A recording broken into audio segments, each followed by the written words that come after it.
Hello and welcome to Britpop Banter. My name is Kevin. I'm Lesley. Almost forgot my name. Wow. One of those episodes. One of those. It's the last episode of the season. I know. And this is airing in Christmas Eve in Australia. So I think that's like the 23rd. I don't know how it works. I'm a bit It's lost. a day behind. Right, so The UK's a day behind. 23rd in the UK, Christmas Eve here. That was meant, wasn't it? That was us thinking back a year ago, doing the maths. Planned it. Well done. Planned it. Absolutely nailed it. So this is the last episode of season 1. This is number 1, which is bloody Oasis with Definitely Maybe. It was always going to be the case. Let's be honest. And if it wasn't, it would be a complete travesty. We did talk. It's not my number 1 album. It's yours. But it must be close to your number 1 album for it to get here. There you go. It's close. It's well. Close. Anyway. Tough cheddar. Twitter and Facebook, we're at Britpop Banter. Email us at britpopbanter@gmail.com. And all views expressed on this podcast are 100% our own. And while we poke fun at some bands and artists, we appreciate their talent and sacrifice to create these albums. Les, last week, which is a bit dated now because we had to do it before the sort of elections, and they've happened, so people are getting the verve, and we talk about the upcoming elections, and it's already happened. What did you think of the Verve episode? I love that album so much, and I thought it was a great episode. I think my excitement lay in the fact this was number 1, though, at the end. It was probably the best part of the episode, if I'm honest. Yeah. I think that it's a tough one because the Verve, that's a great album. And it deserved to be number 2. You gave it a 10. You gave it the same rating. That's what I was just thinking. And I'm trying to think about how I'd feel if it had reversed. Okay. If Definitely Maybe was number 2 and the Verve was number 1. Devastated. Yeah, I would. Yeah. But I had to give Urban Hymns a 10 because it's a 10. And I don't hand out 10s lightly. No, you don't. I don't hand anything over an 8 lightly. No, you don't at all. So, well done, Richard Ashcroft. Be grateful for what you've got. Be grateful. And the funniest thing is, you've handed out more 10s than me. So in this season, I did 1 10. Although I did rate really more highly than you.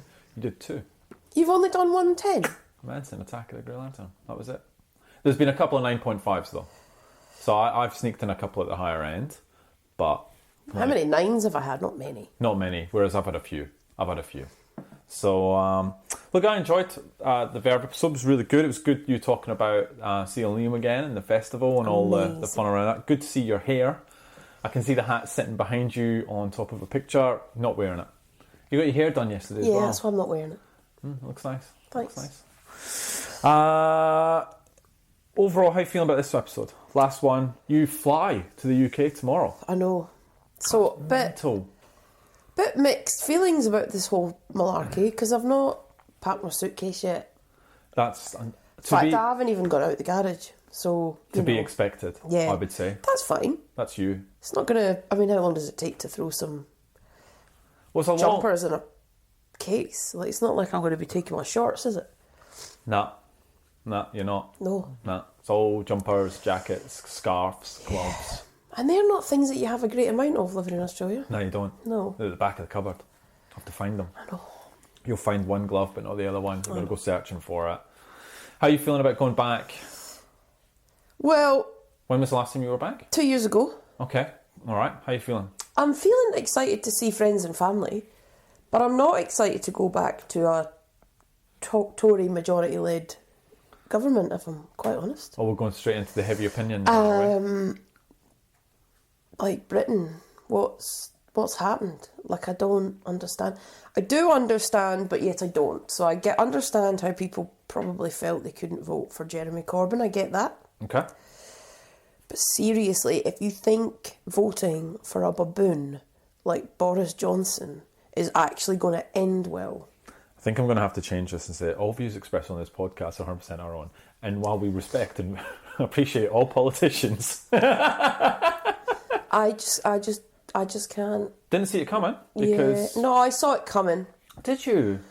Yeah, it was going to happen. Oh. I just think that now I have a real issue now because I actually don't think elections are ever fought fair and square now with social media, the internet, the whole thing that happened with the Trump thing, Cambridge Analytica, that garbage. And to be honest, the average person reads something on Facebook, thinks it's real. True. Oh, I better vote for that. Yeah, true. No, it's not real. Yeah, okay. It's not real.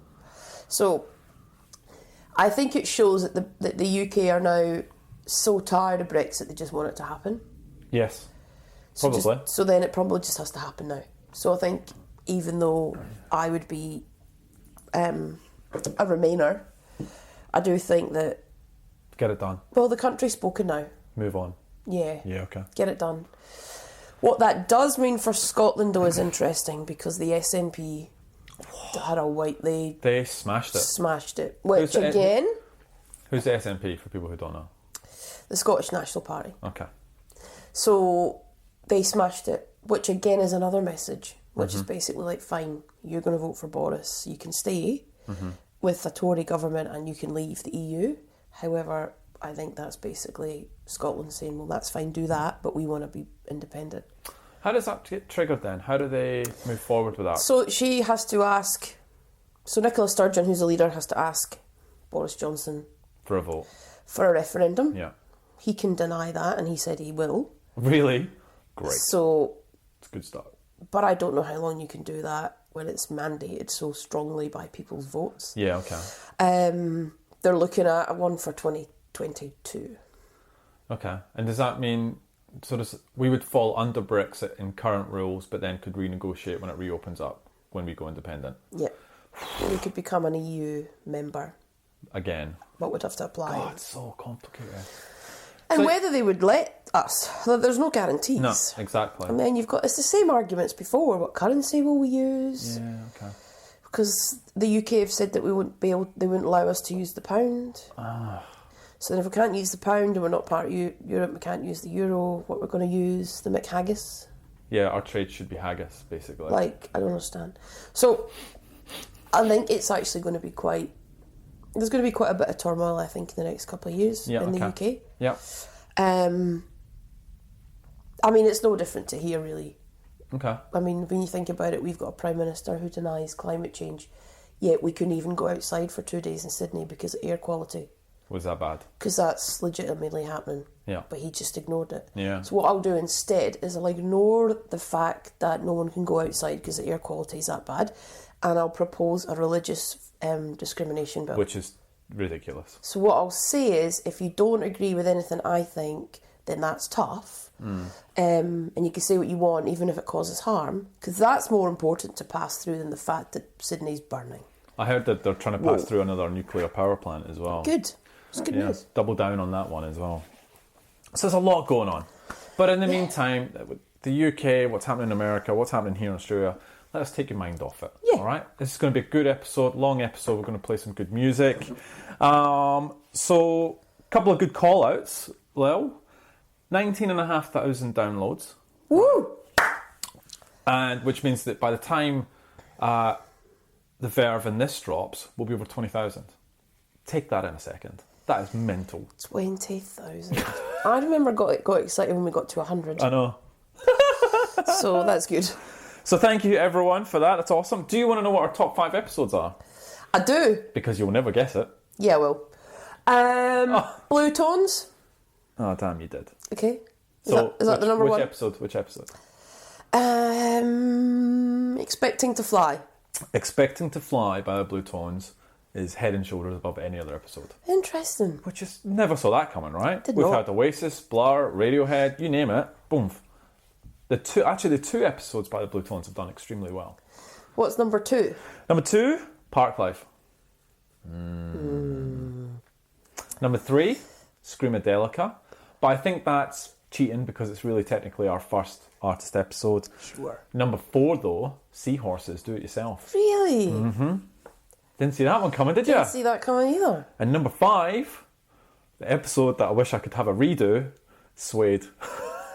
Because every time someone listens to it like that, you know about the tears, right, Kev? And I'm like, I explain it on the very next episode. I apologise. It's never going to leave you, is it? No, and how many times have I thought about re-editing that episode? But Just leave it. Mistakes happen. I learn from it. Season 2. Let's talk about that because we haven't done that yet. Did my wee poll. What was your poll about? What would you like to see in season 2? Would you like it to be a rundown, a countdown like we've done here, from 2000 to 2005 top 25 albums? Okay, yep. Or do you want it to be 2000 to 2010, I pick an album, Kev picks an album, listeners pick an album? Okay. And then we'll talk about it. Yeah. So why did you put the 2 up? Talk about why. Because we were a bit indecisive. You told me to. That's why. Is that not the right answer? Because you texted me and said you need to put the poll up, so I did it. I don't know what you want me to say. Well, no, because we were in 2 minds. We were in 2 minds. Because, people like a rundown, a countdown, and it's like good, but then it's like 25 albums. Then we'd have to listen to a ton of albums, and then we'd have to figure it all out. But then I also thought, if we pick one that we genuinely love, make the other person listen to it, and then listeners can give us an album. It's probably more interactive. Yeah, we get buy-in from everyone, right? Yeah. Perfect. So that's essentially what we're going to do. We are going to do actually 2000 to 2010, and the story behind this is what happened after Britpop. So same music. So we're still going to talk about. Should we call it after Britpop banter? Put it in brackets. Post Britpop banter. Well, yeah, okay. Post Britpop. So yeah, we're going to talk about. So to give you a sort of highlight of what we're going to talk about, we've got bands like the Arctic Monkeys, Franz Ferdinand, Block Party, Kasabian, Elbow, The Kooks. So we got some. I like The Kooks. Don't look at me like that. What's wrong with The Kooks? Nothing. Good. So we've got some really new bands coming up after. Star Sailor. Star Sailor is another example.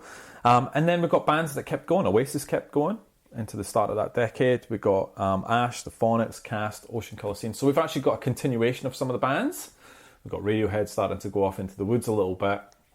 And then we've got some new bands coming through. So what we want is essentially, after this episode, email us, britpopbanter@gmail.com, all the albums that you kind of want to have on the list in terms of what we want to talk about, and then pick 1 or 2 and give us a blurb around why you love them so much, and we'll maybe talk about them. Maybe. Depends on what you send. If it's a Reef album, it's not happening. I can pick a Reef album though. You can't. I think I just won't turn up for the episode. Didn't. So you'll be sat here on your own, just staring at the wall. So what do you think of Reef? Oh, I like it.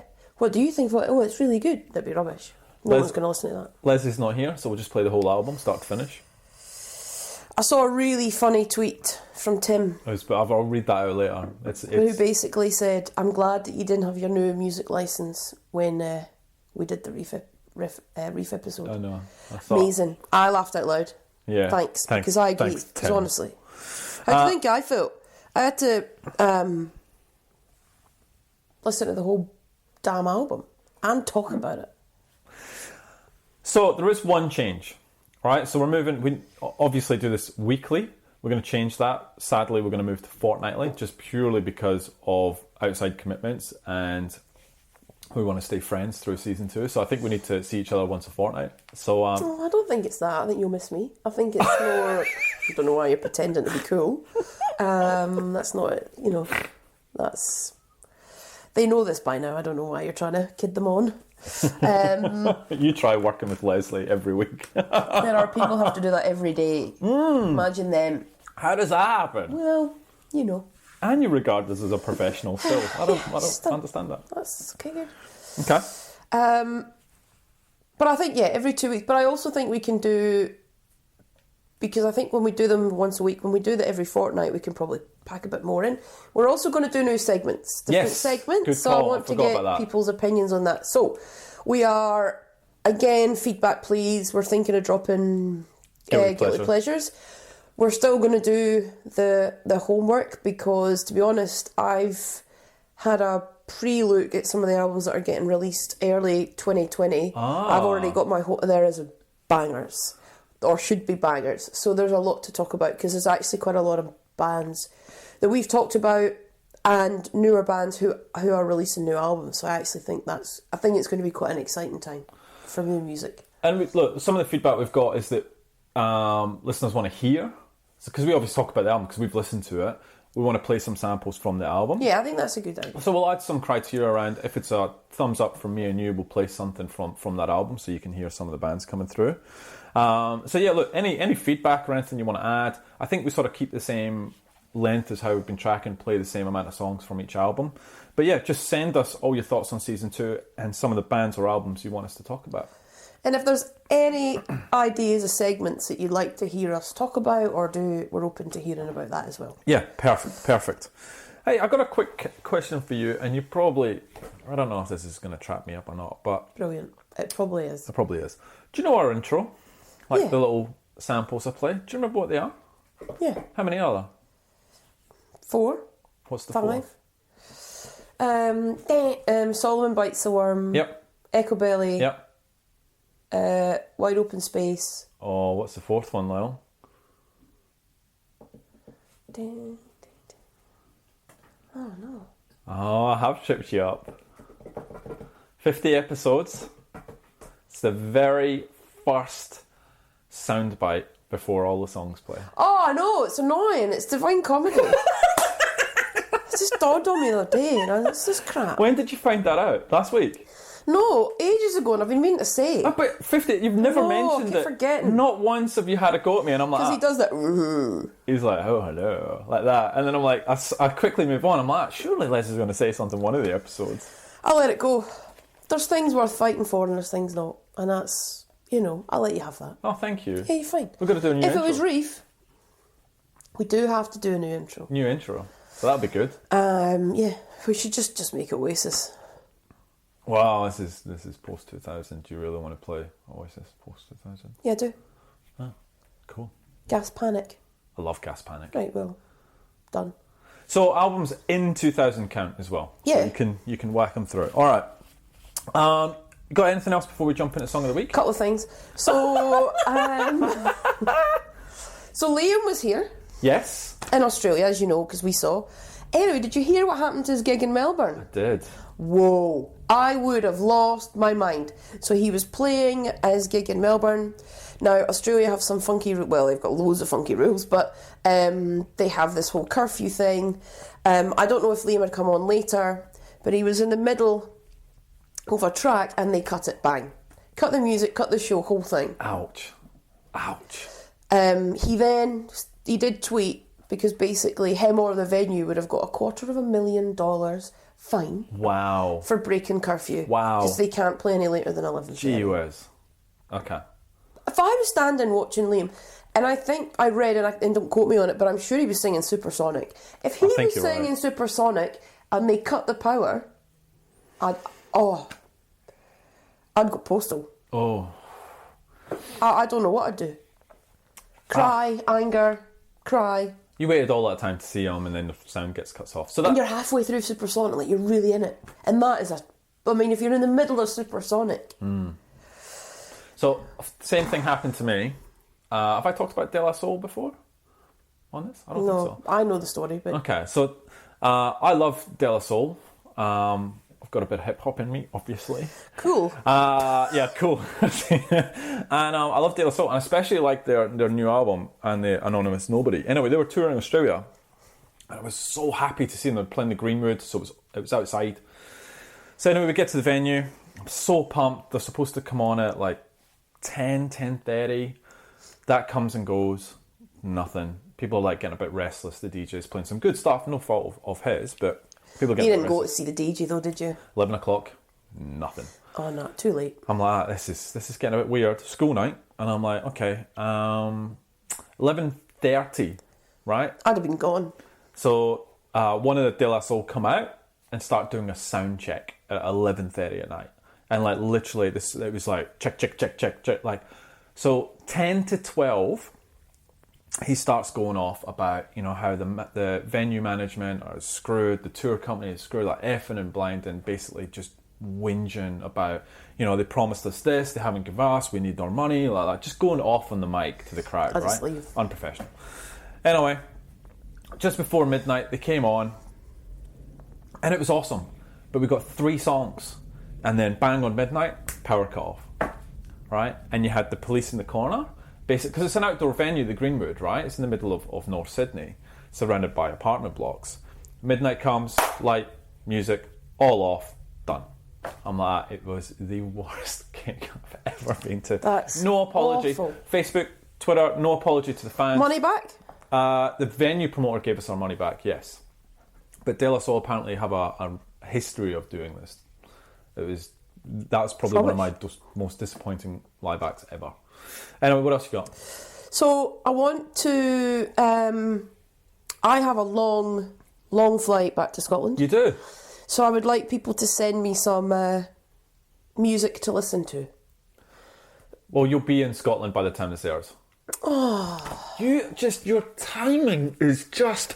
So you bad. Understand this is now? Yeah, it's true. I wanted to get people to help me on my journey. Your 4 times. Okay, for my flight home. There you go. But I want people to send me their favourite songs about travel. There's a theme. Oh, you've made this really hard. Yeah, I want to hear what people give me. This is, well, I'm just, testing people's music prowess. Find me some songs about flying, travel, countries, and I'll make a little playlist. My flight home playlist, as in the other way, because this is already out. Anyway, I'm drinking a can of Iron Brew right now. What's Iron Brew? So it's a Scottish soft drink, so it basically cures everything. And the reason for that is that if you look at the ingredients, there's nothing there that's natural by any stretch. It's bright orange, so clearly... It's bright orange. I might actually have a swig as well. Yeah, it's good. So, I'm just trying to get myself back into the, It's pure sugar in it. the swing of it.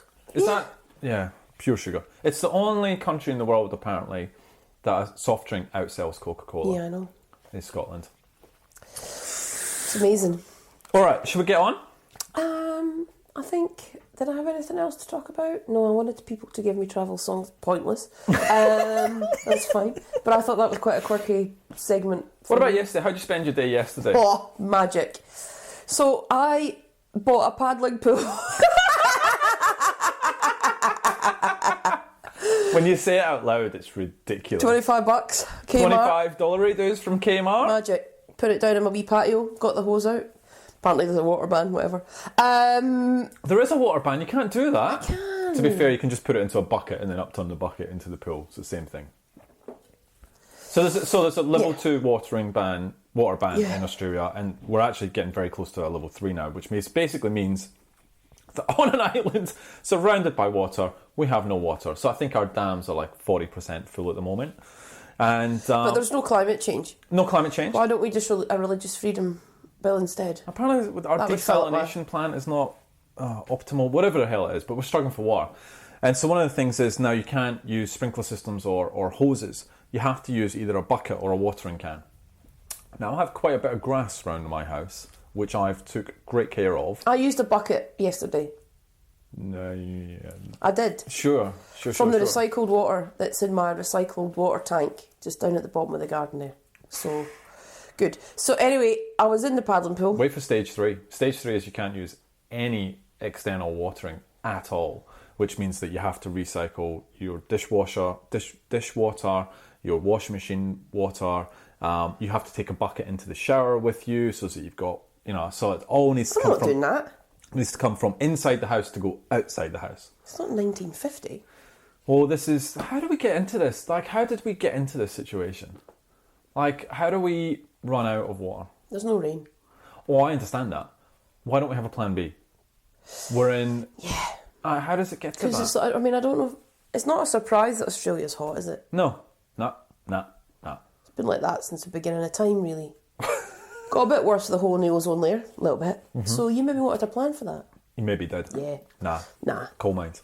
Anyway, my paddling pool. So I had a Santa hat on, a glass of rosé, and I was sat in the paddling pool.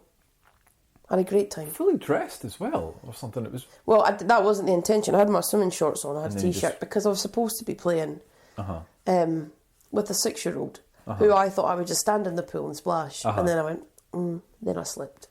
And then I thought, I'm all in now. I'm all in. Then I thought, this is actually really nice. So from now on, when it's a hot day, I'm just going to hop in your wee pool. Yeah. Yeah. Because actually, it's quite long, so That's quite nice. I can actually lie straight out. Glass of champagne, glass of beer, whatever. Anyway, $25. Best $25 I've spent in a long time. Oh, you're happy with it? Okay. Very happy with it. Maybe There were 4 choices. I got the deluxe. I wasn't mucking about. I think the 2 photos that probably sum you up the best is the Liam Gallagher hat berry festival photo, and then yesterday's photo of you in a paddling pool. That is you. This is me outside of a pool. Yeah. This is me inside a pool. I mean, if that was my legacy, I'd be happy with that. Okay. Yeah. Yeah. I'd be quite happy with that. All right, okay. I'm happy with that. Song of the week. You want to sing it? Song of the week, song of the week, song of the week. Last time you're going to sing that for a little while. You're going to make a jingle. You've got bags of time over Christmas. I'm not making a jingle. Yeah. Nah, jingle's done. Nah. So, Baltic Fleet. I cannot wait. I'll be Baltic. You'll be Baltic. Baltic Fleet. So this is, the song is Rolling in Ocean's Tide. So, this came, remember how I was talking about the Blow Up Records and the fact that I've been talking with the guys there? And anyway, so Paul sent me a link of all these artists. I would never have found these guys or heard of these guys. They're an instrumental band. Instrumental indie band. Which I just don't think I would ever have got into. But this is a phenomenal. They've got 3 albums. And this is sort of the new track from them. The album, the Dear One, on Spotify is just simply amazing. It's fantastic. So the bio, Baltic Fleet is the work of Warrington-based artist Paul Fleming. Whilst on a world tour playing keyboards for Echo and the Bunnymen, Paul Fleming began to write what would come to be his debut album. With a laptop and any instruments that were to hand, he would capture in music what inspired him in each city of the world, from Texas to Barcelona, to Berlin, to Copenhagen, to Reykjavik, and back to the UK and Brighton. In hotel rooms, tour buses, planes, at the end of radio sessions and sound checks, every opportunity was taken and tracks gradually started to form into an album. The sound was born influenced by work from artists such as Eno, the Doves, Neu, N-E-U, Sigur Rós, and DJ Shadow. I love Sigur Rós. Don't think I've ever listened. Yeah. Okay. Icelandic. Okay, alright. Well, look, I really enjoy the work of Baltic Fleet. I think they're fantastic. Here you go.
Baltic Fleet, Rolling in Ocean's Tide. Like I said, go listen to it. It's fantastic. Les says. Les says, Les says, Les says, Les says, Les says. The Who and the Darkness. It's a big week. Big week. Big week. I am so happy we're talking about the Who on The last episode. And it's an Oasis episode. And because they have been pioneers of music and yeah, just an amazing band. Okay. So we'll start there. So the Who, the album's Who, new music from them. So it's been some time. For those who don't know who the Who are, I don't know why you're listening to this podcast. But anyway, I'll tell you anyway. They formed in 1964. Their original lineup was Roger Daltrey, Pete Townsend, John Entwistle and Keith Moon. He has to be the most famous drummer of all time, Keith Moon, surely. Yep. They are, I would say, probably one of the most influential guitar bands of the century, I'd say. That's a big call, and I'd probably agree with you. Yeah, without doubt. Yeah. They have sold over 100 million records. Oh my God. Worldwide. Wow. Yep. Their first album that came out, My Generation, who doesn't know that song? They obviously, you've still got to watch Quadrophenia. I can't even. I was hoping you would mention it, but there we Can't go. even. Okay. But their last album before this one was back in 2006. Oh, I didn't Endless know that. Wire. Yeah, so there's that is, bit of a gap. So reviews, it was a weird one because there's such a mixed bag, and there weren't as many reviews on this as I thought. Oh. I don't know if this has had such a big impact, or I don't know. There wasn't a lot on it, which surprises me if the Who are releasing a new album.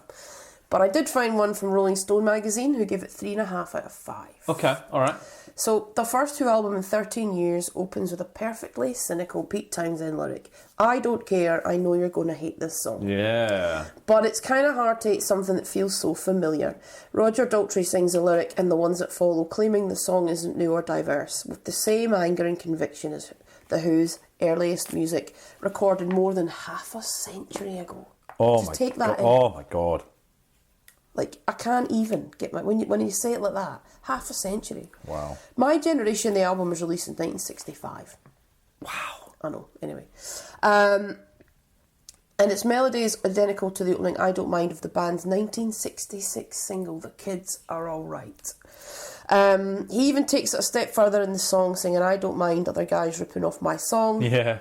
But even when Townsend, who wrote the majority of Who hits, is the one ripping himself off, it sounds as authentic as it does ironic.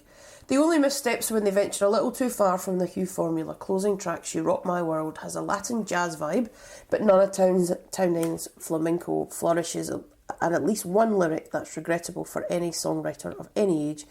You hear people say She Rocked My World, but they don't mean it the way I do. But when they're on, they're really on. And they found a group of pinch-hitter musicians like bassist Pino Palladino, drummers Zach Starkey, and Joey Warnaker, and keyboardist Ben Montenk that can approximate Moon and late bassists John Entwistle's contribution. The band may be only half the Who they were when they formed, but Who is worthy of Who name. Sorry, Pete, your fans probably won't hate these songs. Nice, very clever. That is clever. So, my pal Alexis at The Guardian. Oh, he's back. Here he goes. 4 out of 5. I would have had him down as Yep. this, yeah. 40 years on, with half of the Who deceased, and that's so sad. And the relationship of its two surviving members in a precarious state, Who was recorded without Townsend or Daltrey actually meeting. No. Townsend seems more troubled than ever. Who certainly does some of the things that artists of their vintage are supposed to do, including make knowing reference. No, well, they probably just recorded their own part and then it would have got mixed. But, wow. So Why would you bother? They're not going to tour it. It's like us doing the podcast, but I don't want to talk to you, so I'll record my bit and then I'll send you it. Wow. Weird. Anyway. That could work. Should we do that? You stop pretending. It's so weird. Like, everybody knows. It's just embarrassing. Just embarrassing yourself. You threw me off now. Anyway, if not everything here works, there's nothing wrong with the political sentiment of Ball and Chain. Yeah, I was going to talk about that. It feels a little lumbering and clumsy. There's something exciting about hearing Townsend declaring himself spent and readying himself for another charge. Inspired by the Greenfell disaster, Street Song carries a distinct hint of Won't Get Fooled Again. Oh. Furious snarl, beads on one string, rather sweetly sticks fast to a hippyish notion of universal brotherhood and the potential for world peace. Of course, half of The Who did get old, which means there's a strong chance this might be their last album. If it is, then they're going out the way they came in, as cussed and awkward and troubled as ever. So, thoughts on The Who? First of all, before you tell me your review of this, what's your thoughts on The Who in general? Like, have you listened to them much? Do you know a lot about them? Is this... So I'm shaking my head. No, okay. I don't. Good, I'm glad I asked. No, I don't know. They were just one of these bands that I sort of never... I don't know, were you into it? And that's... Yeah, God, yeah. Did you try and play Tommy, me? yes. So, what happened the there? Tommy, because it's an album, and then Quadrophenia, who's next. Like, my generation, I've listened to a lot of them. I can't tell you, I haven't listened to every single album, but those ones I have. Okay. And I love the Quadrophenia album. Love Reign Over Me is one of the most amazing songs ever. Okay. So yeah. And older Who, like, I mean, everybody knows those songs, but nothing, like, I didn't know their 2006 album, will be honest. Like, it's, like, I don't know anything past Quadrophenia, if I'm honest. Okay. The Quadrophenia was released in 1973. I wasn't even born. No. Well, but I got into it because of the whole, you know, the mod and the rocker thing and the indie thing and Liam Gallagher and Paul Weller. And so then I got into it that way. Okay. And then started to listen to The Who backwards, if that made sense. Keep going. Why don't you go first? And I'll go first on The Darkness. Keep going. Oh, okay. So, for me, this is a decent album, right? This is not a bad album by any stretch. But it does, to me, it sounds like an album of a band of old trying to release new music. And I honestly, sometimes, I just don't know if they should. This album, like, if they didn't release this, like it's not going to contribute a great deal to their musical story. Like, and it's like, well, you know, I doubt they need the money. Yeah, okay. So it's, you know, maybe they felt they had these songs that they really wanted to release. I was excited to listen to it because I didn't know what to expect. Yeah, because, you know, they've been going for so long. There are political messages in the album, Ball and Chain and Street Song, and they're actually two of my favourite tracks. I like Detour, I Don't Want to Get Wise, I'll Be Back. I enjoyed it. I was driving about doing tons of errands yesterday and I had it on and the sun was out and I enjoyed it. Yeah. Would I go back to it? No. Do I prefer Who's older stuff? Yes. Okay. Overall? 6.5 out of 10. Okay. All right. I liked it. I'm glad I got to hear it. So I feel a little... You obviously have the legacy of The Who. I don't. So when I listened to this, I was like, oh, please don't hate The Who. Please don't hate The Who. And the first time I listened to it and I was like, it's all right. And then I found myself humming one of the songs the next day and I'm like, oh yeah, I'm going to put that back on. And then I did it again, and I did it again, And I actually really enjoyed it. So some of the songs that I found the first time around being not that great, I actually started to like. Yeah, right. So All the Music Will Fade, which is the intro, is good. Ball and Chain is my favourite song on the album. It is top notch. I Don't Want to Get Wise is really good. Yep. Beats on One String, really good. Hero Ground Zero's okay. Street Song's okay. The rest of the album, there's not a bad track. No. Actually, it's not a bad track. I go, I don't like that. It's funny, the first time I wrote the sort of comments around it, I wrote, dads everywhere will love this album. Yes. Like, it's dad. And then I went... There'll be a lot of dads getting that for their Christmas. Yeah. But then I'm like, so I'm writing, my dad would like this album. And then I'm like, but I like this album now. And I'm almost 40. Yeah. Not 45, almost 40. But you know what I mean? So it's like, I'm falling into this mode. I actually really enjoyed this album. 7 out of 10. Oh, no. Yeah. I did not see that coming. I would listen to this again. Absolutely. I thought you were going to criticise it. The first time it takes because it's such a change in style than we've been listening to. Yep. And I get your point around, there's a couple of, like, the lyrics sometimes are a bit, and then there's hints of trying to modernise stuff, which is, but overall, I'm like, it's a really enjoyable listen end to end. Now, I didn't, on Spotify, there's a normal and the deluxe. Yep. Didn't touch the deluxe tracks. Just found that, I think it's like 11, and just kept going back to 11. I don't want to be, because that happened with Liam, I don't want to do that again. So I always check now what the tracks are on the album. But this was really good. Can we play a track from it? Can we play Ball and Chain? Let's Let's play Ball and Chain because we both really liked it.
All right, The Darkness. Is it because it's Christmas you're feeling generous? I think... You feeling Christmassy? Is that No. right? No. You? You will when you get home. Yeah, well, I was yesterday. I was sat in a paddling pool with a Santa hat, so, you know. Trying my best. Yeah. Okay. So, The Darkness. The Darkness, so we all know The Darkness. So they've formed back in 2000. They consist of Justin Hawkins on lead vocals and lead guitar. Everybody knows his vocals. Dan Hawkins, Frankie Pullen and Rufus Tiger Taylor. They came to prominence with the release of their debut album Permission to Land in 2003. They had all of the I Believe in a Thing Called Love. Oh, yeah. Remember that one? And that album went quadruple platinum. My God. In the United Kingdom. They were massive when they first came sold out. 1.3 million copies. Wow. In 2004, they won 3 Brit Awards. Best British Group, Best British Rock Act and Best British Album.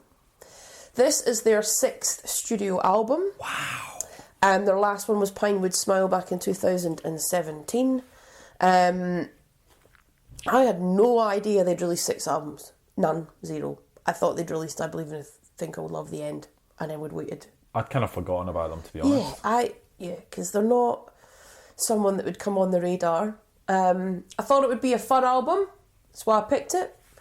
So, Was it a fun album, Les? well, I'm going to tell you what Louder Sound think before I give you my beautiful opinion. So they gave it 4 out of 5. What? Yeah. With 2003's Permission to Land debut album, The Darkness put star-jumping, crotch-thrusting rock and roll back into the British charts. 16 years later. That is insane that song is 16 years old for a start, anyway. On new album, Easter is cancelled. The Lowestoft band seem lukewarm on their legacy. The 6th album, Easter is cancelled, puts its money where its mouth is, right from the thrilling flashpoint when a dirty Les Paul riff punctures the red herring folksy opener, Rock and Roll Deserves to Die. Granted, there's nothing new on the album that's quite as stadium ready as I Believe in a Thing Called Love, but every track here is whip smart and shout it out hooky, and although the music envelope is rarely shunted with both hands, the playful writing dips, dives, and never does quite you expect. If you hate The Darkness, move along. But for those who remain strangely tickled by their frivolous, heartfelt one-offmanship, every track here will prick up your ears. Easter might be cancelled, but for rock fans, Christmas has come. Oh, great. Rarely. Well done. Great line. Boom! Rock and Roll Mag. 9 out of 10. The Darkness are back with an absolute sumptuous album in the form of Easter is Cancelled. Aging like a fine wine, these guys go from strength to strength as each new recording delves deeper into the hearts and minds of these majestic musicians. The album opener, Rock and Roll Deserves to Die, is in the vein of a rock opera and takes the listener on an audible roller coaster as it builds to a crescendo and leaves you breathless. 10 timeless songs, 1 cracking album, going by Easter is cancelled. So I will give it back to you to talk about this. Before I do, did you see the album artwork? Yes. Should we talk about that? Go. Yeah, so it got censored. Damn right it should. It's got the lead singer being crucified, the band members, one of them's holding up a head, like a decapitated head, on the front of an album cover. Should that be censored? Yep. Let's talk about censorship. Why should that be censored? It's ridiculous. What's ridiculous about it? There's a human being holding a head. Is that a real head? It's an artist image. Right. So do you watch... What happens if a kid picks up that album cover? But does it look like it's... Do you think a kid should see that? But why would a kid have the Darkness album? Okay, so let's put it this bit perfect. All right, good call. So you're walking through Newtown, for example. You're walking past Hum Records? Yep. They have an Easter is Cancelled picture on the wall in their window, and it has that image on it. No. You don't want your kids seeing that. Do you think that kids see 10 times worse than that every day? But, do kids see an artist image of someone holding up, a severed head? But what they could be, like, this is... I actually do you have an think opinion. they see worse than that? Yeah, like when you think of other album covers that you see, or things that are on the TV, or the news, What are you showing your kids? Things. What are you showing your kids? No, I'm just trying to... This is a censorship argument, and I Yes. just want to see where you stand. Yes. I don't really care. Yes, absolutely should be banned. And I think they knew exactly why they were doing it. So I'm like... But did it get banned because of that, or was it because of the crucifix? See, that I don't know. Yeah, that's the thing. I don't know. The head didn't even come into it, so it's you've got the issue with it. No. So there's, on the right-hand side, there's someone holding up the severed head. On the left-hand side, there's one of the band members stabbing, I'm guessing, a Roman or something like that on the ground. It's a really violent... yes, there's someone being crucified, but the whole thing is really violent. But is that why it was censored? That's the thing. I don't know. And then what is, I guess for me, like, it doesn't faze me either way, but it's just interesting what gets censored. Can we do a and what poll? doesn't. Can we put the image up and see if people find that it should be banned or not? Or you're just like, no. Yeah, let's. That'd be interesting. See what Like, I don't really... I mean, I always find censorship as a interesting thing. Like, I didn't know if it got censored because of its religious connotations, and was it seen as blasphemous because there's a cross and there's this thing. I didn't actually think of it. And to be honest, it's funny because when I look at the album cover, and I'm doing it right now, that head is the last thing I see. Really? Yeah, weird. And it's what I mean. It's just, I think it depends on your take. What I see is someone, like, I'm like that, it's, it's a bit, blasphemous. If you're religious, that might be offensive. I can see why religious people find then it I offensive. look at the head. I didn't look at the head because I actually thought that was part of her dress. No, it's severed head. That's what I mean. You have to take a really good... That's what I'm saying. So you have to really stare at it and But understand it. now you know that. Forget the religious. So say it's just that corner image. Should that be on an album cover? Well, it still doesn't look like it's that. I can't understand. It looks like it doesn't even look like it's a severed head. It just looks like a picture on her dress. I've got to be honest. It doesn't stand out for me. Really? It really doesn't. Straight away I saw it. You clearly have a thing for severed heads, Kev. So, Maybe I'm anyway. I'm just sensitive. That's what it is. I also sometimes... Censorship's a strange thing, but I also wonder what the point is of making an album cover like that. Why'd they do it? That's it. So you go, well, You kind of knew what you were getting in for. Kind of. And you probably did that, because guess what? We're talking about it. 100%. All right, should we actually talk about the music? Yeah, so anyway, I was talking about Rock and Roll Man, gave it 9 out of 10. No, I did that, didn't I? Just what you think of the album now. No, what do you think? Because I passed it back to you. I didn't like it. Did you like it because of the severed head? Is that what put you off? No, I was like, you know what, I never really... the darkness would maybe come on at a... like a retro, like a cheesy nightclub or something like that. They'll put on the darkness and everyone will go melting for it. That's all I know about the darkness. And so it was really interesting to get this out. Look, it's not... I have a thing about the darkness. When they're not the darkness, they're actually a decent band. Like, when he doesn't go into his falsettos and, like, they go to that next level extreme, they actually write some really good songs. And there's some good songs on here, or are tracking really well, and then they just, like, change it, and you're like, we're off into the darkness again. Literally. I think it's an absolute roller coaster of an album. Some good songs, some really, really terrible. You get everything. You get everything with the darkness. You get, like, Kiss, Queen, Dire Straits. You get a bit of everything. 4 out of 10. I give it a 4 out of 10. Yes. I didn't mind How Can I Lose Your Love. That's fine. That's all right. Easter is Cancelled, actually all right. That's terrible. I didn't mind it. Choke on It is okay. That was about it. Point for effort. Point for a severed head. 4 out of 10. Deck Chair, Confirmation Bias. Look, it's all right. If you like the darkness, you're going to like this album, right? I mean, that's pretty much it. I don't like the darkness, it seems. Neither do I. No. So that's really what's so... Well, anyway, I am pumped for some of the albums that are getting released in January, February. I've had a little look, and there are some good. Okay. Well, I don't know if they're good because I haven't listened to them. I'm hoping they're good. But they excite me what's coming up next year. The first half of next year, from what I've seen, there's going to be hopefully a lot of good music. When do you think we'll get back together and do this? We haven't talked about that. Feb will be our first episode back out, you think? Yeah. Yeah?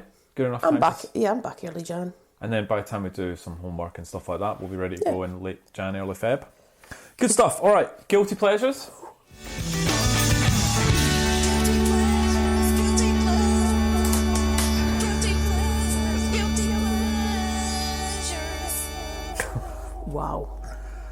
Actually, let's just get your thoughts on this. So, Hootie and the Blowfish, Cracked Rear View was the album. Yeah. This is the last Guilty Pleasure ever. Yeah. And you chose this album. Amazing. Go on. What did you like about this album? Everything. I have memories. So, loads of memories. Like, loads of teenage danks. Like, some of those love songs, like Goodbye, Let Her Cry. I can play Let Her Cry on the guitar. Singing at the top of my lungs, walking across the South Inch on the way home from the Ice Factory. That's what it reminds me of. Ice Factory is not a real Ice Factory, just for everyone. No, it's a nightclub. Yep. I don't even know if it's there now. No, it's I'll shut find down. out Shut down. in a couple of days. Okay. And it takes me back to being a teenager. It really does. Like, it just reminds me of that and the lyrics. And I mean, it's a bit cheesy. I bet. Yeah. I bet. And I really love his voice. Really? I love it. It's this, honestly, I honestly believe that when we were thinking about guilty pleasures, if I was to define what a guilty pleasure is, this album is it for me. I 100% agree Because with cheesy, you. and I know it, and it's people are going to go like that. That's utter rubbish. But I love it. Like, I will just go straight in and tell you that I gave it 8 out of 10. Oh my god, away. Yeah, still. She sits alone by a Do his voice. Do his probably voice. post, trying to get a full escape of mine. She says there's the one I love the most, who stops not far behind. She never lets me in, only tells me where she's been. When she's had too much to drink, I tell her I don't care. I just run my hands through her dark hair and I pray to God you gotta help me fly away and just let her cry. Well done. That's better than this album. Wow. This, you know how you said some people would think this is awful? Yeah. You're sitting across from one of those. Really, nothing? Nothing. Didn't like any of them? This is What about the song Not Even the Trees? It's so sad. one of the worst guilty pleasures. What a way to end the series. 2 out of 10. Nonsense! Not Even the Trees is a beautiful song. Have you listened to the lyrics? It's about somebody dying. Not even the trees I've actually put in my good column. It just... Only Want to Be With You, I forgot. I didn't know they did that. So when that came on, I'm like, oh, that's a nice song. And how beautiful's Goodbye? Goodbye's in my good column too. Beautiful. Yeah, Let Her Cry? It's cheesy. I don't like his voice. Oh, that's it. I can't. Good on you. Ending guilty pleasures with a real guilty pleasure. Love it. 8 out of 10 and a 2 out of 10. I'm going to listen to that in the plane. Please don't. Might. Britpop One Liners. Yay! Britpop One Liners. It's a bit of jungle. That'll be funny. That'll be funny. And it's on us. It's on us. Oh no, I'm nervous. Now then. It's actually really nice. Really nice. Okay, so Britpop One Liners on us. Ian. All views expressed in this tweet are 100% my own, and whilst I may poke fun at the presenters, I appreciate their talent and sacrifices to bring us these podcasts. That's very, very clever. Well done, Ian. Well done, Ian. Well done. Thank you. Stu, awesome funny. Carol, best thing that happened in 2019. Oh, that's so nice. Bryce, absolutely fantastic podcast with 2 great characters who make my day a little more enjoyable. Oh, it's so nice. Ian, Team Les and our convictions, and a bit of Sarah Brightman chucked in too. Now there'll be a bit of Darius Rucker from Hootie. That's his name, by the way. Darius Rucker. Yeah. Okay. Anyway, Jodie, whilst it's been fun listening back to the music, it's been the enthusiasm of the hosts that have really made it for me. Kevin Les have become appointment listening for me. Thanks for all your hard work, guys. Thank you. Thanks, Jodie. UK bootlegs. Oh no, you get a point for effort. Hey! Matt, there was a couple of Scots in Sydney whose spreadsheet seemed a bit fiddly. They talked reef and embrace, but it would be a disgrace if number 1 wasn't definitely maybe. Bingo! Well done. And it is, Matt, that's awesome. That is the good. spreadsheet was fiddly. That's another reason we're doing that, because there's none of that. Carry on. Put your numbers in the spreadsheet. No. Anyway, Chris, Chris at Soundtrack Podcast. I revisited some bands I loved, discovered a few new ones I vibe with, and also listened to Reef. And for that, I apologise. Ray, I'm only here for the Reef content. Yeah. That's a Thanks, lie. Ray. Pop and Roll Star, the Britpop Banter podcast, is the perfect reminder why I was obsessed with Britpop all those years ago. Oh, nice. Local Guy, it's been magic having a weekly trip back in time to a place where the soundtrack to my 20s is lovingly pulled apart and shared. Thanks both so much. P.S. Manson and the Blue Tones rule. Oh, thank you. That's awesome. Michael, flying the flag for the greatest period of UK music in 30 years, reinvigorating the old and educating the young. Live forever. Oh. Boom. Adam, there's a reason it's my top podcast of the year. You guys are consistently interesting, entertaining and hilarious. Can't wait for season 2. Thank you, Adam. Thank you. Alex, thank you so much for being the highlight of the week for the last year. You've both done an amazing job and I can't wait for season 2. Oh. Michael, I was absolutely confused at first because it seemed very random taking an hour to get to the album in question. But I warmed to your friendship and hashtag convictions. Plus, Les is clearly a much more articulate Edith Bowman. Interesting fact is I went to the same uni as Edith Bowman. Did you? And Edith Bowman was someone I used to look up to because I did I went on a, what do you call it? What are they called? Work experience thing on a radio station. Oh. And I always thought that she was quite cool.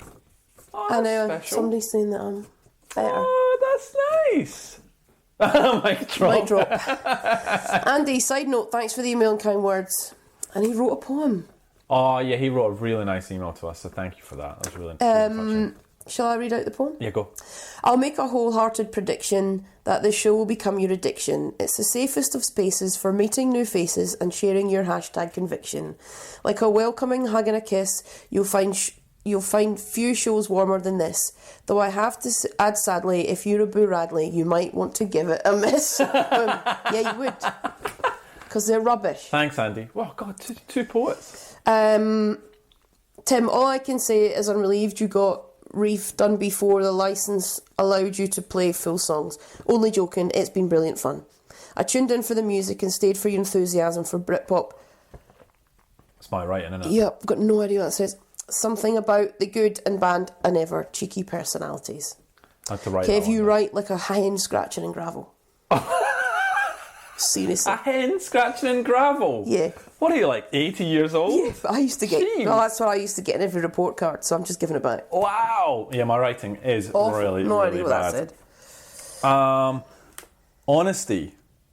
Honesty about the good and bad and ever cheeky personalities. Didn't look like that. Oh. Looked like hieroglyphics. Mine's is... Thank you, that means a lot. That really, means so really much, nice. and that is the reason that we've done it, and I did not expect to have that kind of feedback at the end of the season. There's a comment in there I like about them making friends themselves, which is cool. Like, we've connected little people together and they're all friends and... It's like Britpop Tinder. Oh. You know, Well, they're not going to date, they're just friends. Isn't it funny how Twitter, when we first started this, I found Twitter quite harsh. Horrible. I'll be perfectly honest, and I think we can share that. At the very beginning, when we always knew what we wanted the podcast to be, and I think that's come out over the 50 episodes. So we had that in our mind. This was never going to be a purist, let's talk about Salad and all those types of bands and get in depth. It was literally, let's talk about the albums which we think fall in the Britpop and indie genre of that time of our life. Yeah.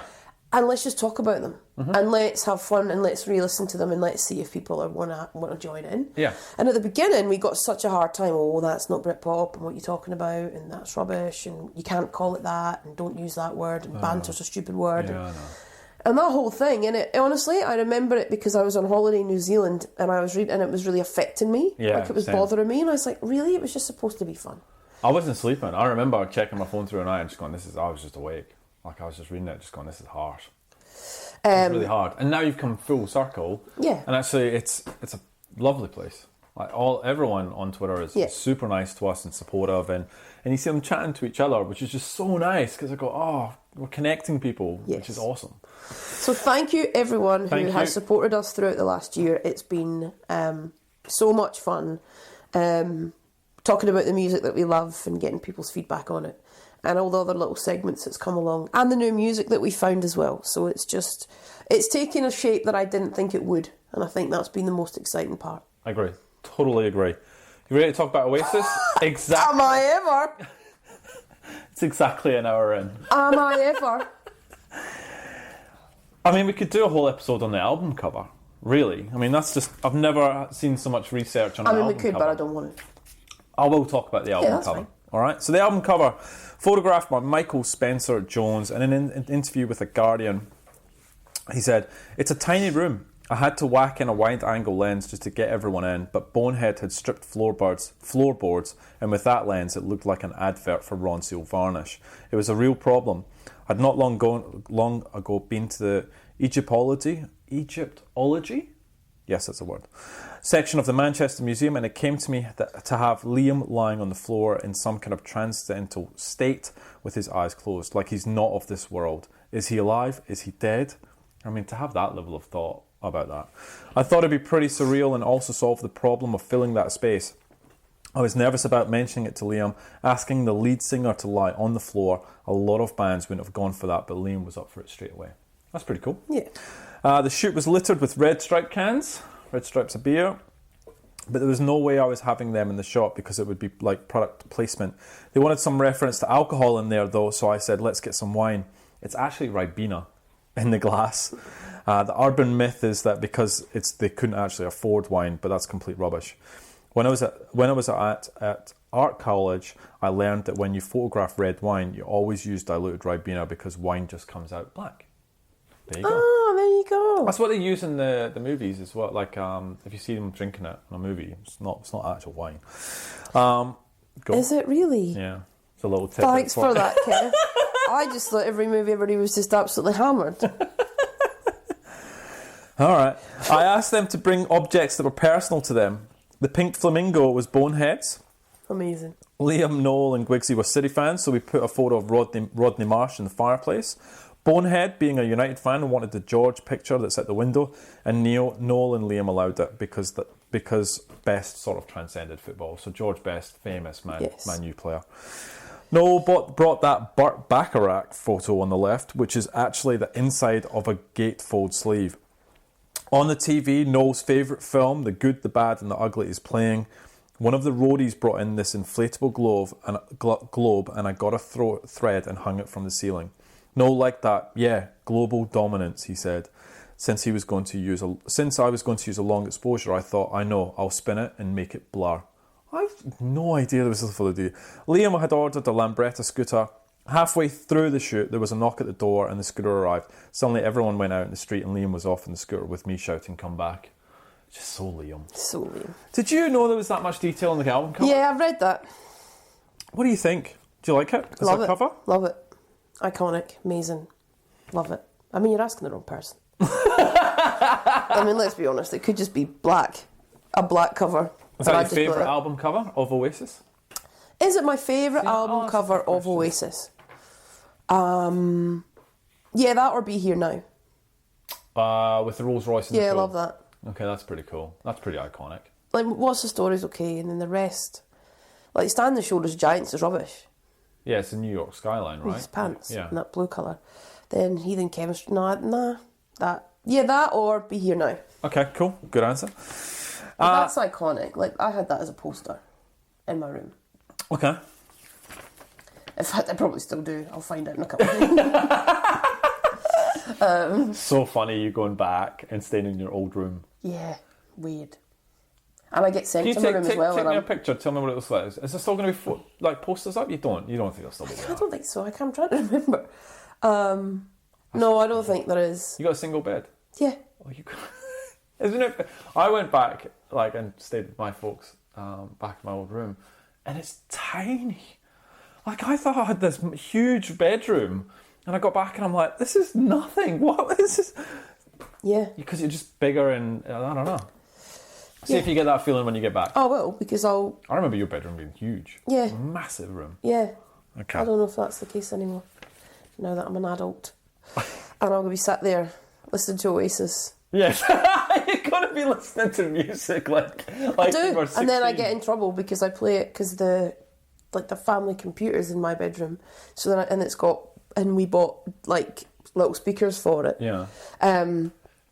So my dad could listen to Spotify. But And then I have it on and I have it loud because I always like music loud. Mm-hmm. And then I get the, can you turn that down? We're watching the TV. And I'm like, wow, I'm nearly 40. Is this really happening? It's really happening. There's something actually quite funny about it because then I go, oh, whatever, shut the door. Do you think your dad will come in, put Spotify on, put Black Box on, Amazing. Start doing his crunches? Brilliant. You, like, Dad, what you doing? I'm like, Dad, get the dumbbells out. Here we go. Wait, I can out squat you. Go. No way. Your dad Might is try the it. fittest man ever. I tell him, come on, Dad. I'll put money on your dad. I'd put money on my dad as well. It's probably good odds. So the album title meaning. So this is from Reddit. Someone posted that it could be in relation to a Kinks song. However, I'm not sure if this is the case. They called the debut album after a song of the band they never did a cover of. So they never covered the Kinks, but definitely maybe it was a song about the Kinks. But you actually, you don't really find, it's a UK term, right? Definitely maybe. Yeah. Released on 29th of August 94. Their debut album, What's the Story, came in 95, went to number 1. Creation Records, recorded in Clear Studios in Manchester, Sawmill Studios in Cornwall, the Pink Museum in Liverpool, and Matrix Recording Studios in Fulham. Producer, Oasis, Mark Coyle, Owen Morris and David Batchelor. 51 minutes, 11 tracks, went to number 1. Les, this is your last chance to get this right. Right, Okay. How long was it in the charts? Let me think about this. How many weeks?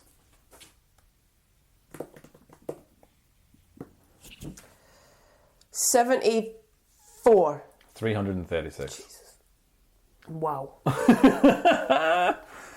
Okay. Really? Yeah. Yep.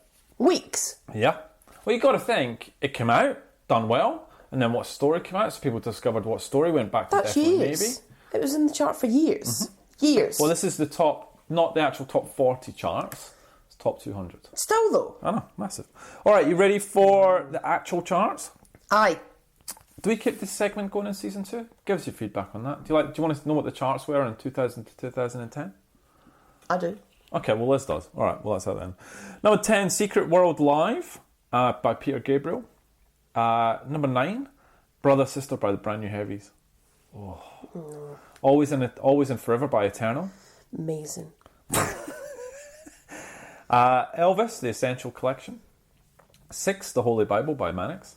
Oh. 5, Park Life Blur. Oh. 12, Deadly Sins, and then some by Cyndi Lauper. Pooh. End of Part 1, The Greatest Hits, Wet, Wet, Wet. The three, There was part 2. What? The Three Tenors in 1994, and number 1 was Def Maybe. In the singles, I Swear by All For One. And I swear by the moon and the stars in the sky, Okay, cool. I'll be there. Wasn't that Boys to Men? I swear. Oh, maybe not. No, I don't know. But I remember that. Rhythm of the Night by Corona. What a song. This is the rhythm of the night. The night. Oh yeah. The rhythm of the night. It's a bang on that one. Oh. Regulate by Warren G. Great song. It's a great song. It is actually really good. Searching by China Black. No idea. Crazy For You by Let Loose. Let Loose was a boy band, wasn't it? It's like, yeah, what did that go like? No idea. I'll Make Love to You by Boys to Men. I'll make love What to a you. pile of cheesy crap. Oh my god. Throw your clothes on the floor. I'm gonna take my clothes off too. I mean, it's disgusting. It's pretty creepy. It's gross. It's really gross. Like, it's creepy. Well, Throw your clothes on the floor, I'll take my clothes off too. Disgusting. Like, what are you singing? Like, it creeps me out. Compliments on Your Kiss by Red Dragon with Brian and Tony. Sounds rubbish.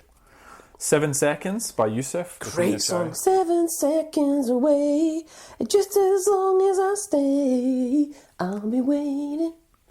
Confide in Me by Kylie Minogue. What a song. What? Her best song by 100 miles. What a song. Absolutely stunning. Love Is All Around by Wet, Wet, Wet. Pooh. Number 1. Well, You ready? yeah. Okay. Oasis. So, given that we've covered What's the Story and Be Here Now, let's go back to the start, right? With the wee cheeky monkeys. For the band in this album, they were Liam, I love them. Bone. 6 seconds. Wasn't even 7 seconds. Just love them.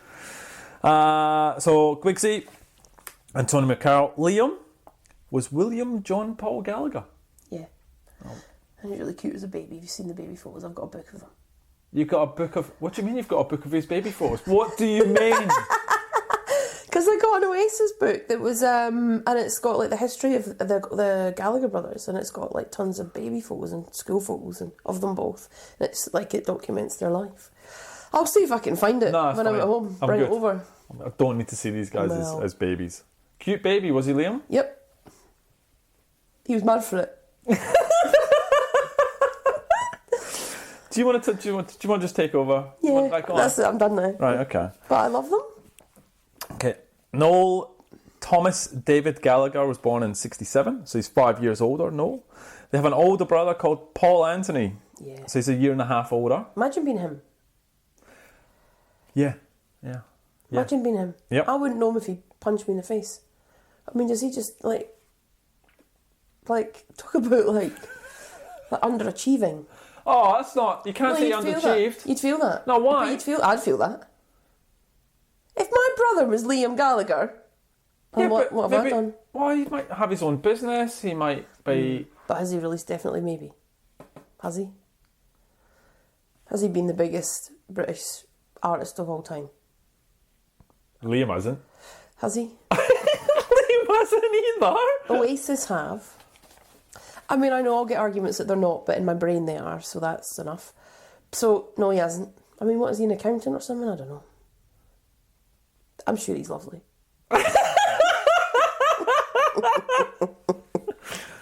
Paul, come at Lesley. Seriously, give a stick. No, I just wonder if he feels that. He probably hasn't. He's probably got... Do you know what? He's probably had a cracking life because he's out. He doesn't have to worry about the 24-hour media coverage. And I'm sure, the brothers have looked after him. So, he's probably had a cracking life.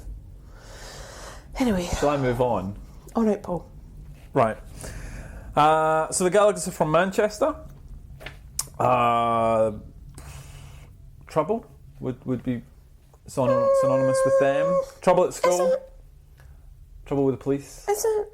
Trouble with fights. Is it? What do you mean? Is it? Or is it just is this the way it's going to go? It's just boys being boys. Just bit of monkey business.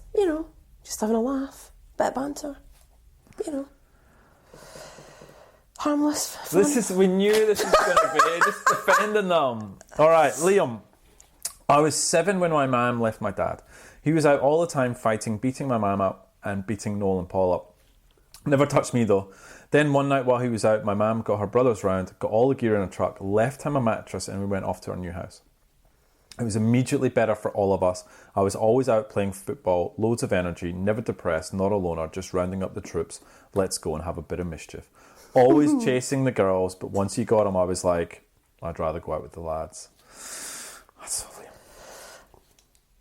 No, it's so cute. Just playing his wee football. Hey, minding his own business, having a laugh. So apparently after the family's move, Gallagher removed... so Liam recalled times where his father would continue to wreak havoc. I missed my mates. We'd only moved up the road, but I couldn't go back round that area because he was always around. If I was wagging school, I'd see him.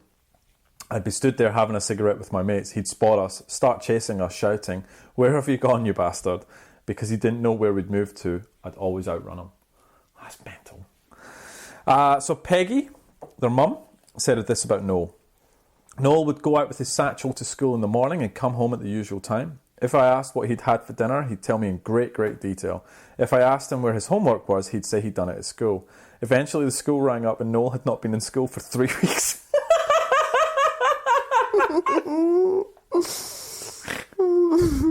Is that cute? Yeah. That's cute. Yeah. Bunking school for 3 weeks. Yeah.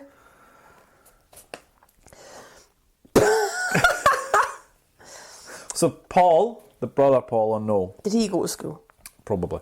Noel always hated our dad, almost with a vengeance.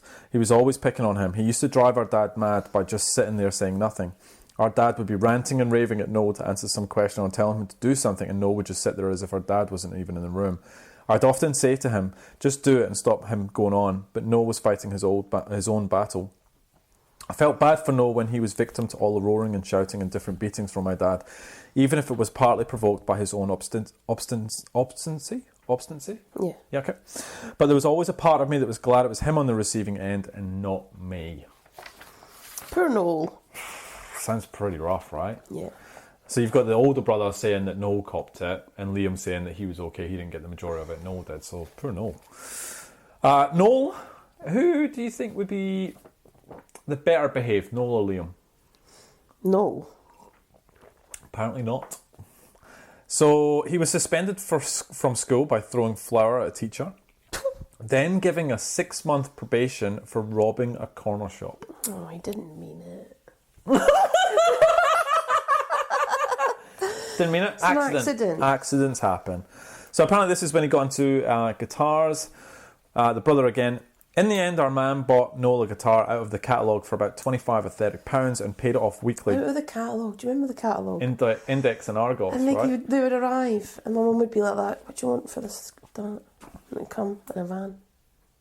Anyway, that's hilarious. The catalogue. I've just remembered it. So where'd you get that from? The catalogue. This catalogue that just appeared. Digress. is that still happening? So it used to be. I remember. It's got the internet now. Was it Argos? It was Argos. Yeah, but that wasn't the catalogue. It was like Littlewoods. And then you go into an actual shop. That's and what the catalogue was. It's just. What do you mean? So the catalogue was an actual book, massive thick book. You'd flick through. Yeah. And you'd send it in the post. What you want. It wasn't like Argos. There was no shop. So you looked in the catalogue and there was a form. So you'd go, I'll have one of them, one of them, one of them. Mm-hmm. And you put your wee money in. The envelope, you send it, and the next thing you know, it comes back in a wee van. You put money in an envelope? Jeez. Or a cheque. I'm assuming it's a cheque. Yeah. It's not going to be your pay wave, is it? Let's be fair. I remember that. Okay. He was seriously into playing the guitar like some junior junkie. He'd have taken it to the toilet with him if he could, and to be honest, he probably did. Did you ever play the guitar in the toilet? No, awkward. How would that work? Well, you're sitting down, aren't you? What's the problem? I've got no idea about playing a guitar, but... That's not something that's ever entered my head. You've never... No. I don't know how you'd have enough room. You'd have to have pretty wide... Thinking about that too much, just carry on. So apparently the boys as teenagers started working with their dad again in the construction business, but it didn't go so well, and they both worked for British Gas. Noel had an accident where something fell on his foot, and he got put in the warehouse. So that's where he wrote the majority of this album, because he was sitting in a warehouse doing nothing. How clever. What do you mean it's clever? It's really clever, writing this album in a warehouse, bless. In May 1988, Gallagher met guitarist Graham Lambert of the Inspiral Carpets during a Stone Roses show. The two became acquainted and Gallagher became a regular at Inspiral Carpets shows. When he heard singer Steve Holt was leaving the band, Gallagher auditioned to be the new vocalist. He was rejected. How would you be? Rejecting Noel Gallagher as your lead singer. So, sucked in. Because they lose. Bet they regret that now. I thought you were going to come in with something insightful and nah, you're just doubling down. Okay. So he became part of the road crew for 2 years. Yeah. I struck up a friendship with monitor engineer Mark Coyle over the love for the Beatles, and the pair spent sound checks dissecting the group's songs. So he went touring, came back in 91 from America to find that Liam had become the lead singer in a band called The Rain. The Rain! What? Don't know. Okay. The Rain, which is a Beatles B-side apparently. Cute. Rain were Grigsby, Bonehead, Tony McCarroll and Chris Hunt on vocals. However, the band weren't happy with Chris and asked Liam to come out and try instead. He wanted the name to change to Oasis because apparently on the Inspiral Carpets tour poster, Oasis Leisure Centre was down as a venue for them to play. So that's cute. That's cute. I'll give you that. There's a lot on Paul Ashby, who was employing Liam at the time as the man responsible for getting Liam the gig with The Rain. He said, Bonehead said, get him down to try out for the band, so I went round to Liam's after work one day and said, "Come on, I've got that audition for you for Bonehead's band." But he turns around and says, "I don't know if I want to do it now." So that wound me up. "You what? You taking the piss? I've sorted it out for you, but you're not going to get down there now." He was humming and ahhing about it, I'm not joking, for about 2 weeks, and I was just about on him every single day about having a go and trying out for the band. I could have just dropped it, walked away, you know. I know it's something he's never said before, but I got Liam to have a go at it. Have a go at fronting the band, and both Liam and Bonehead can never deny it. So this guy is like apparently responsible for the whole thing, because Liam never would have tried out for it. I wanted to ask what would have happened to The Rain as a band without Noel. Nothing. Nothing at all. No, they'd have been okay. They'd have been like Cast, that level of. Don't chuck Cast in there. I'm just saying. What make Oasis, right, is the kit right, and I know that they hate each other now, is that like Noel's songwriting, right? Liam's swagger, Liam's vocals. Yeah, okay. His take on what Noel writes, the chemistry between them is what made Oasis. Okay. Right? So Noel could have had his own. I mean, look now. So Noel's got his High Flying Birds and Liam's got his solo stuff. And they're fine. And they're good. But they're not that together. Okay. So I reckon they'd have been okay. They'd have probably been of a... They'd have released a couple albums. They'd have got maybe in the top 100, top 40. Okay. They would never have been this. Okay. Back to Paul. Around the same time I was talking to Liam's mate Coatsy and telling him Knobhead here is taking the piss. I got him a tryout for Bonehead's band. The band singer's been pulled and now he won't do it. It was frustrating because I knew he'd pull it off. Anyway, after 2 weeks I eventually got him into a van and down to Bonehead's. At the time, Bonehead used to have this pet tarantula and it had just shed its skin. So when Liam walks into Bonehead's for the first time, he was really nervous, understandably, but Bonehead threw his empty tarantula shell at him as soon as he walked in the room, and of course Liam shat himself. I would. But I'd have cried. Oh my God, but it broke the ice. Bonehead asked him if he could sing, and if he wanted to be in a band, gave him the lyrics he had for a song he'd written, and Liam and Bonehead went through it, and there he was, like this little John Lennon, which he likes to think he is, and he was buzzing. So pause. I don't know why people have spiders as pets. Neither do I. I don't get it. I don't get it at all. Tarantulas are not fun. What are you going to do? Like, stroke it? Like, take it for a walk? Just let it walk over you, It's right? disgusting. Imagine someone chucks at you a skin. I'd have died. Like, I actually would have. My fear of spiders knows no bounds. And I honestly would have died. Probably heart failure right there and then. Or I'd have wet myself, one of the two. Anyway, fast forward and Noel attended one of their concerts at Manchester's Boardwalk, but was unimpressed by the group's act. After rejecting an offer from Liam to be the band's manager, he agreed to join the band on the sole condition that he takes creative control, becomes the sole songwriter, bringing in the songs that he'd worked on previously in the warehouse that you went, "Aw." So apparently he wrote Columbia and Live Forever while working in that warehouse. So cute. Is that all you got for this? Yep. Okay. I've got tons. I'm just waiting till you get through that. I'm about to talk about how they got... So, May 1993, the band heard that a record executive from Creation would be scouting for talent at King Tut's in Glasgow. Together they found the money to hire the van and make the 6-hour journey. When they arrived... Do you want to take over? So when they arrived, they were refused entry to the club because no one notified the venue that Oasis had been added to the bill. The band eventually secured the opening slot and played a 4-song set that impressed Creation founder Alan McGee, and almost the rest is history. So, did you see... So obviously they play the gig and then they give him a cassette with some songs on it. Yeah. It's called Live Demonstration. I want to get your thoughts on the songs that were on that. Yep. Okay. Yep.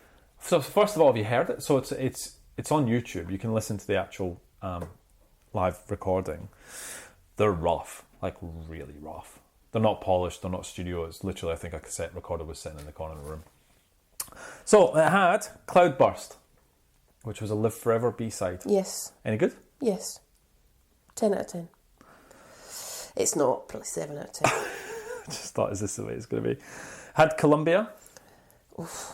Do You Want to Be a Spaceman? That's amazing. That's a B-side. What's it the B-side of? I'll tell you. Do you want to guess? Keep going. It's the B-side of Live Forever, isn't it? No, Shaker Maker. Shaker Maker. Strange Thing. Yeah, wasn't a B-side, released on the remastering of Death Maybe. Side 2, Bring It On Down. Oh, great. Married with Children. Beautiful. Fade Away. Amazing. The B-side of...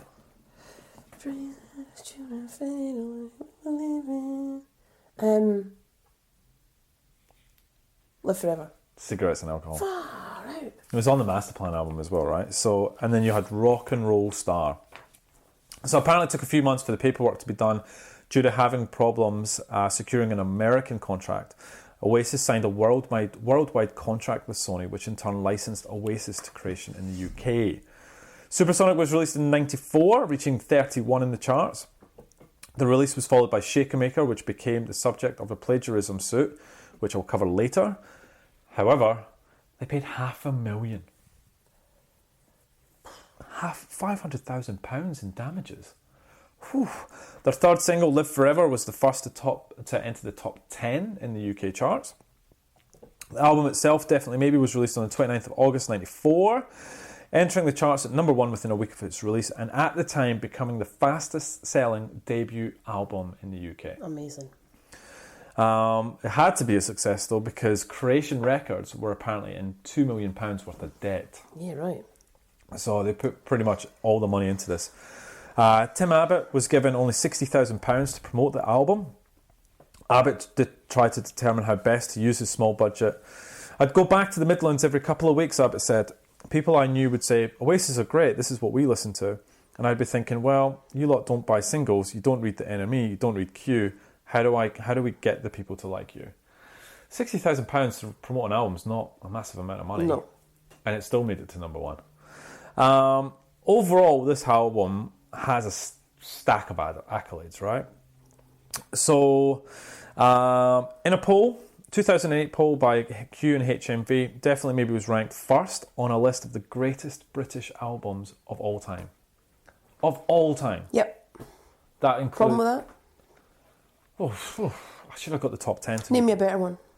Nothing by the Beatles is better than Death Maybe? No. Oh, well, that's that then, isn't it? Really? Yeah. Really? Oh. Maybe. Definitely Maybe? Definitely maybe. Oh, I see what you've done there. Very clever. The album was ranked number 42 on Rolling Stone's list of 100 best debut albums. The American edition of Rolling Stone ranked the album at number 78 in its list of the 100 best albums of the 90s. The German edition of Rolling Stone ranked at 156 in its list of the 500 greatest albums of all time. 156? What do they know? At Acclaimed Music, a website which calculates the most favourably reviewed songs and albums, Definitely Maybe was listed as the 15th most critically acclaimed album of the 90s, as well as 111th most critically acclaimed album of all time. 111.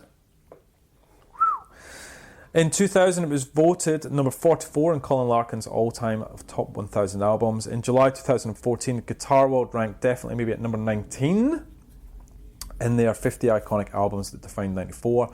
The album was ranked at number 160 in Spins, the top 300 albums of the past 30 years. That's interesting. And Pitchfork in 2017 ranked it at number 9 in the best Britpop albums of all time. Well, what do they know? What did Pitchfork know? Nothing. So the next accolade is they got number 1 in the Britpop Banter top 50. They'll be pumped by that. Oh, will they? Yeah, I might tweet Liam again. Let them know. Yeah, might tell him. Because it's going well tweeting them so far. Yeah. Just so you know. But I will. I actually think I might. Okay. However, most importantly, Definitely Maybe was voted the 4th most overrated album ever made in 2005. Oh, who wrote that? The BBC. Clowns. Heaven forbid someone say something bad. All right. Because it's rubbish. What have you got? Can you talk? Let's talk to me about Okay, it. so I want to talk about tons. Okay, go. So first of all, I want to talk about what the album, like just thinking about what it means to me. Mm-hmm. I remember listening to it at school.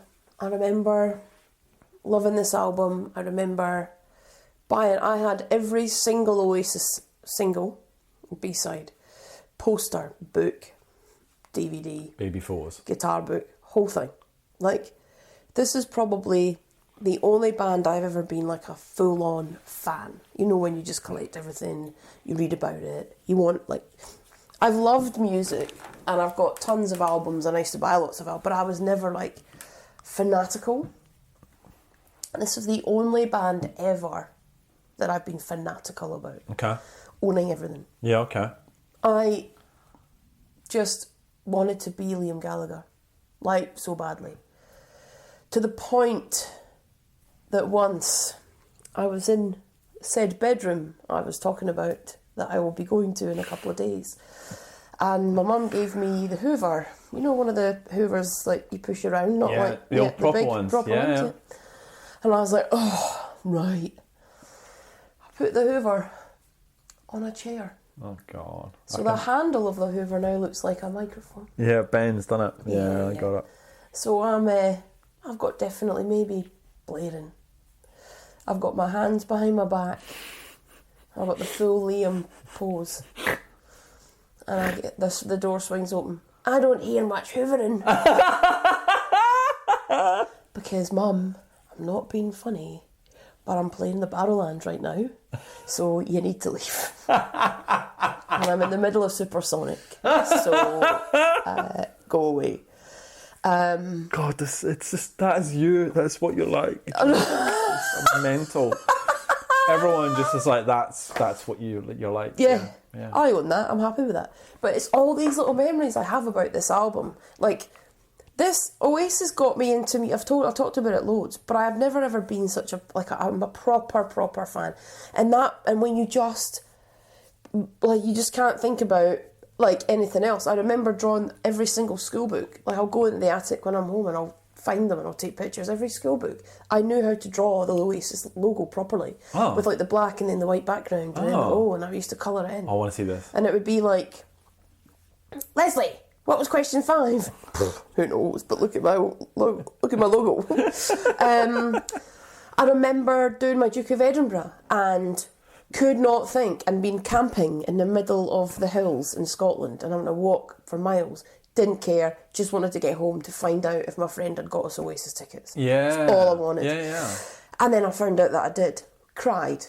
Actually cried. Wow. Like this, like, I can't really explain what Oasis mean to me, and just really being that passionate about a band and loving them that much, and then just releasing me into this whole other world of music. So, you know, the Beatles, the Kinks, the Small Faces, Stone Roses, the Verve, and then just starting to collect all this music and then really creating this music taste, which then goes into then all the bands that we've spoken about in this top 50, and then just loving the genre so much.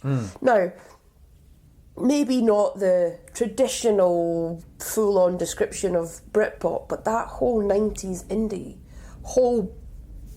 just loved it. Nothing's ever... I love loads of other music, as you know, like DJ and dance music. I love trip hop. I love like lots of other, but not to this extent, not to this like complete passion. Mm-hmm. And if any album sums all of that up, that you could put a bow on it and just go, what does it mean? It's this one. I know the lyrics to every single song on that album, backwards and forwards. Mm-hmm. Backwards and forwards. Mm-hmm. I know the track listing. Mm-hmm. I know what's coming next. Mm-hmm. I know how it sounds. Like, it's just so familiar. It's just like meeting an old friend. Every time it goes on, it takes you straight back there. Yeah. And I laughed. The other day I had it on, and I was like, and I laughed out loud because I'm thinking about myself singing in a Hoover to Supersonic, and I'm driving to work, and I live in Australia now, and you're like, you just put yourself back in that headspace when you were still at school and you actually didn't know what was going to happen in your life. You had no idea. All you did know was that as long as I had Oasis, everything's fine. Homework? Whatevs. I'm just going to listen to this album. You knew, you were there. That wasn't whatever. Sorry, Kev's got the homework. It'd be fine. And, you know, just getting through school and just having all these hopes and all these dreams, and these songs meant something. Like Live Forever. Just when you think about the lyrics. I don't know, I just go, it's just... it just doesn't get old. I could listen to Definitely Maybe all day, every day, be happy. Like, it just is, but that's, like, one of my favourite songs of all time is Slide Away, Always Will Be. And I just go, every time I hear that, you're just taken away. And I go, anyway. Makes me happy seeing you happy. I just love it. So nice. And, like, I know so much. So it's Slide Away. So I read this amazing story about Slide Away once, right? Where the song, so Noel Gallagher wrote Slide Away using the guitar from Johnny Marr from the Smiths, which was a 1960 Gibson Les Paul, the one I've always wanted, who Johnny Marr had bought from Pete Townsend from The Who. Just think about that little musical story of talent. So The Who passed it to the Smiths, who passed it to Noel Gallagher, who wrote Slide Away. That's stuff of musical dreams. Like, that stuff just makes me want to cry. And then, I mean, that story alone just epitomises everything. I mean, how cool is that? The legacy of that. What a song. Got you into guitar as well? Got you playing Judy? Yeah. Well, it was a guitar prior to Judy. Oh, was it? Yeah. Pre-Judy? Pre-Judy, yeah. I bought this thing for like $100. Okay. What was the first song you played on it? Wonderwall. Amazing. Unlucky Man by The Verve for the first two songs. Okay. All right. I mean, we couldn't see it. You had your back to us. Well, but, no. yeah, we'll... I was just... it was hard. I was nervous. But this, like, you just think about this album and it's just... I don't know. It's special. See, I don't think... Yeah, it's funny. It's so special. If this had been number 2, like, just think about it. Like, hearing you talk about this, it obviously means so much to you. If this didn't win, oh my God, you would be crestfallen. You would just be... I don't think you would get to the number 1 episode. I don't think you could do it. I don't think I would have. That was just my... It was lovely. I've got tons of stuff I want to talk about when we go through the tracks, but I really just had to get your personal side across, which was lovely, which is great. Because, I just always hoped that this one would be number 1 when I first thought. I wasn't sure where everything else would fall. Yeah. But I was hoping... As long as it's got there, you were right. You've never loved this album as much as I have. You like it, but you don't talk about it much. It's not like it's...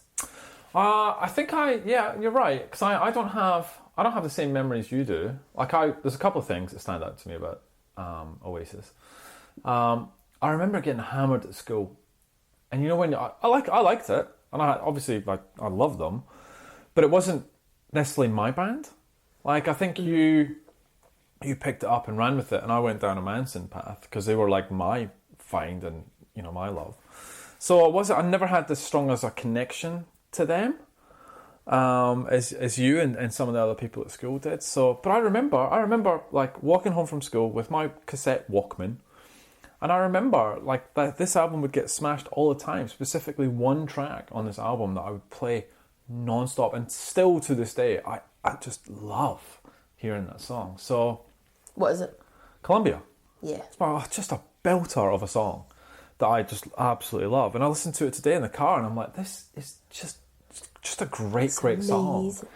So I wasn't as, I don't know, I didn't have as strong as connection as some of you and some of the other guys from school, because I didn't feel they were my band, like in a weird sort of way. I was sort of more into the sort of lesser known bands, you know, the Ashes, the Ecobellies, the Mansons. I started to go, even the TerrorVision, like the sort of weird stuff that no one else kind of drifted to. You didn't have to admit that. Oh, well, I like TerrorVision. Okay. But, so, I don't know. I tend to look at things that everyone else looks at, and I'll go, oh, I'll go over here then. I'm fine. I'll do my own thing. Don't worry about me. Weirdo. Yeah. But you had more than enough love for Oasis for the two of us. You were fine. I think for the whole world, to be quite honest. Yeah, okay. What else? Should we get into actual songs then? Yeah. That was lovely. I enjoyed that. Supersonic went to number 31 on the 23rd of April 1994. 14, Les. 14. Amazing. The Oasis videos, they're terrible. They did not spend any money on their videos at all. Didn't have to. Black and White, the band is playing on a roof of a hotel near King's Cross Station. The first comment on YouTube is, I don't always listen to this song, but when I do, so do my neighbours. That's good. That's good. Like that. Shake and Maker went to number 11, 2nd of July 94. Music video was shot in Burnage, Manchester, just outside their home, their old childhood home. That's cute. Live Forever, number 10, 20th of August 94. It's flipping weird. The band sing, play in a studio spliced with them burying their drummer Tony, and it was sort of done off the cuff. It was like, oh, we need something to do, just bury him. All right, I'll film it, job done. Crap video. Cigarettes and Alcohol, number 7, in October 94. Black and white video of them spliced with people backstage. There's a whole bunch of girls backstage. And Whatever. Now, should we talk about Whatever for a second? Yes. Because what album is it on? Nothing. Yeah. Why?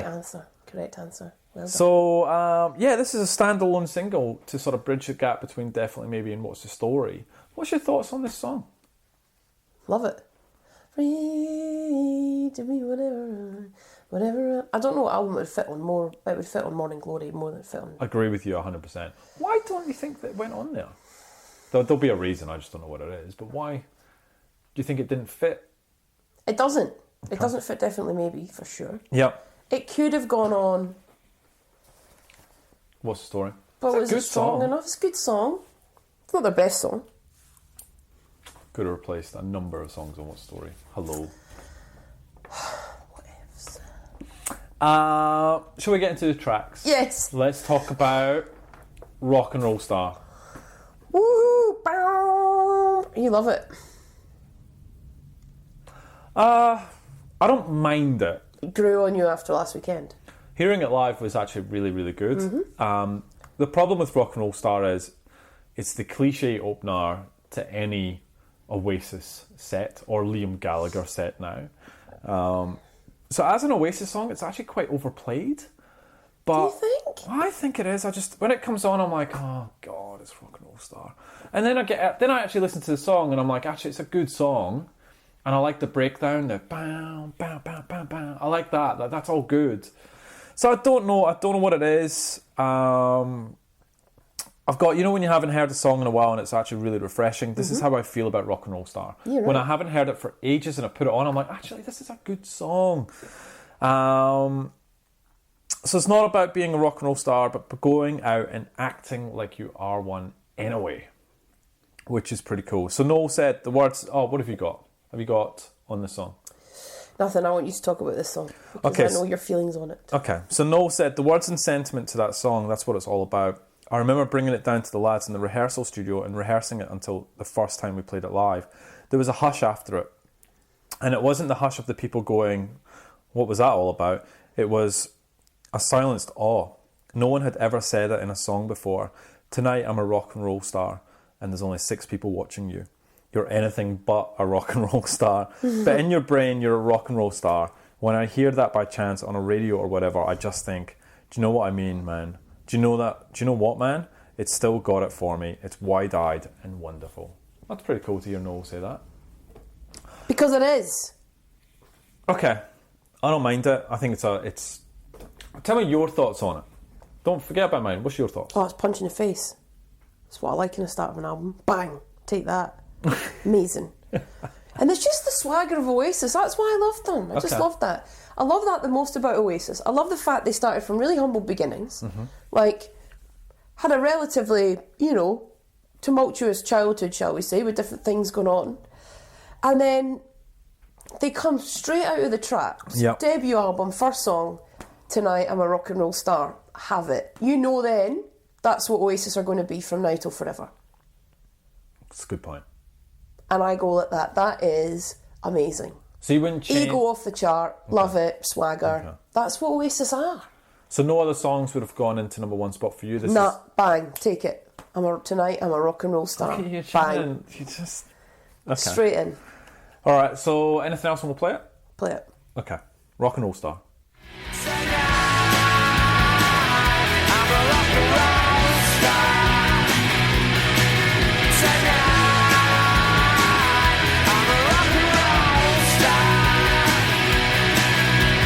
You're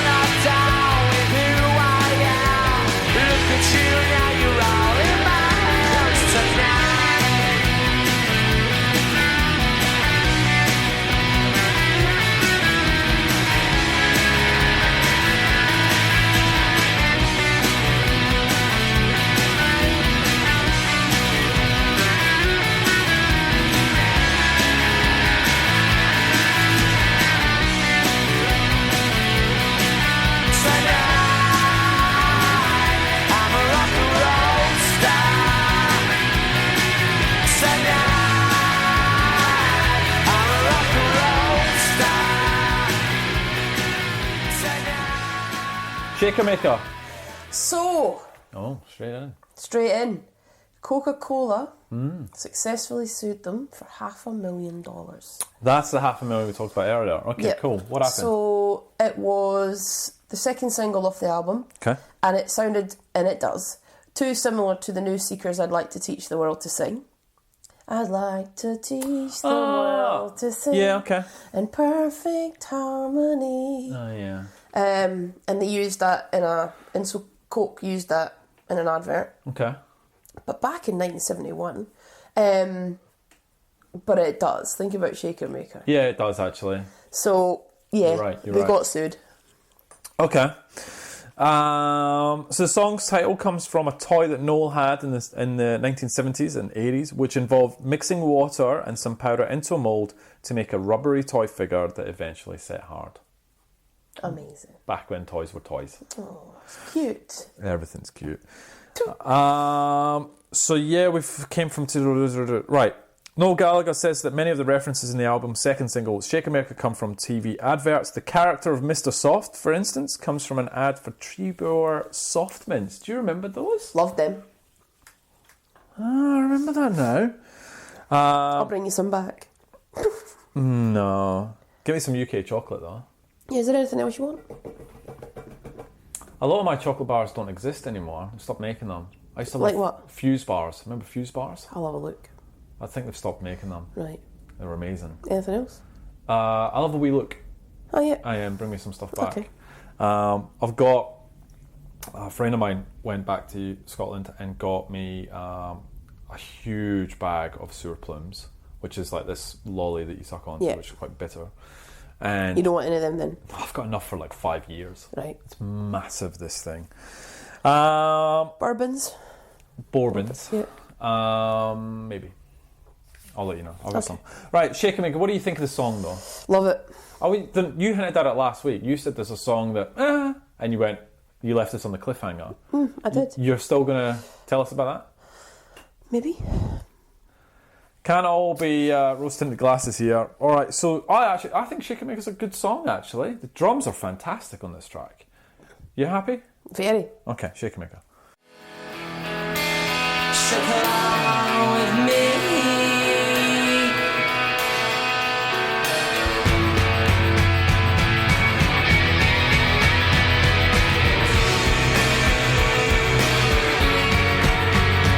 Mr. Sifter stole the songs when I was just 16.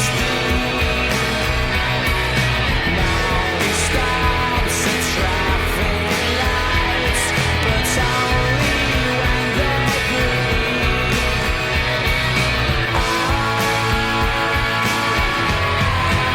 Shake it on with me.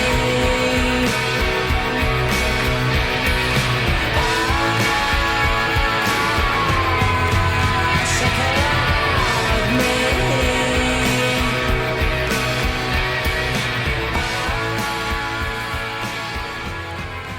This is probably the one you're probably a bit iffy about. Live Forever, right? Yeah, hate it. Skipper, right? Skip. No way! Go on, talk to me about Live Forever. Noel wrote the lyrics to Live Forever in a direct response to early 90s grunge music, which he thought unnecessarily depressing. It was. Yep. Fair call. He talked about Kurt Cobain's band and said, "It seems to me that here was a guy, Cobain, who had everything and was miserable about it, and we had F all, and I still thought that getting up in the morning was the greatest effing thing ever." I love it so much! Because it is, but that's what they're about. Just up and about, happy, gonna write my wee song. Maybe I just want to fly, I want to live, I don't want to die. Boom. Have that. I'm gonna live forever, and I'm a rock and roll star. I'm already in. Like it sounds like it was written for me. It does actually. Happy, up and about, woo. Love it. I love it. That's what I love about them. It was just always that. Yeah. It wasn't depressing. Okay. This song, where does it sort of fit in your Oh, up there. top 10, top 5? Top 5. Oh, it's in top 5. Oh, for sure. Oh, for sure.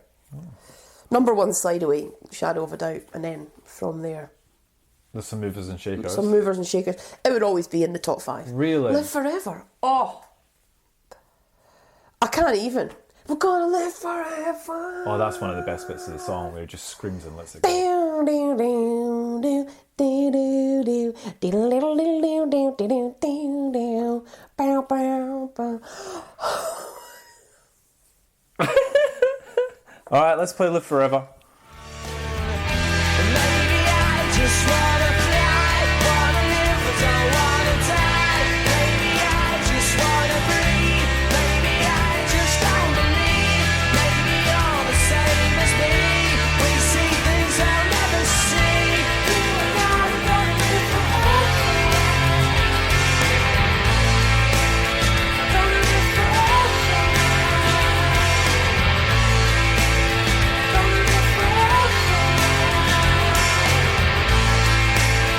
Gotta live forever. Gotta live forever. Gotta live forever. Gotta live forever.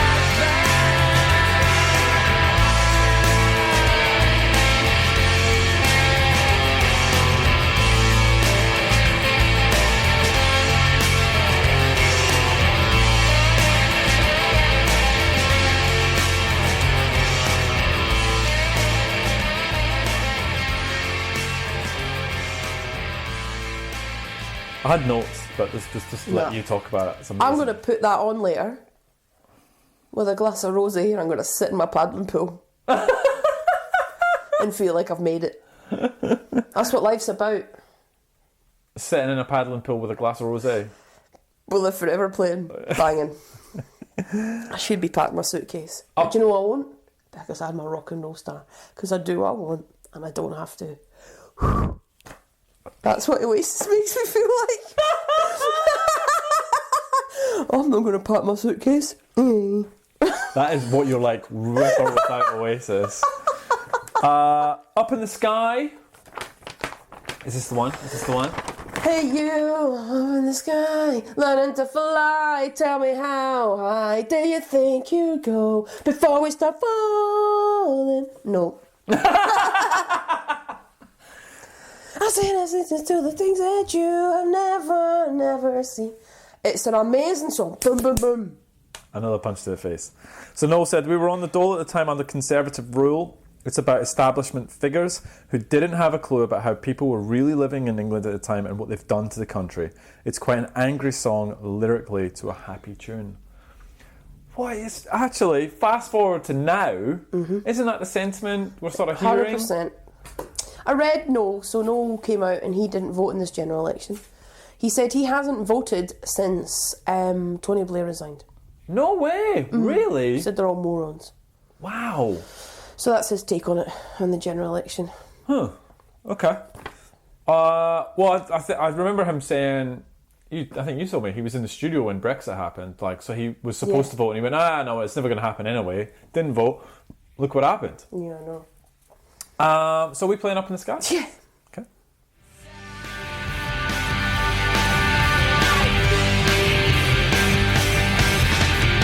You'll need assistance with the things that you have never ever seen. It's just a case of never breathing out before you breathe it in. How does it feel when you're inside?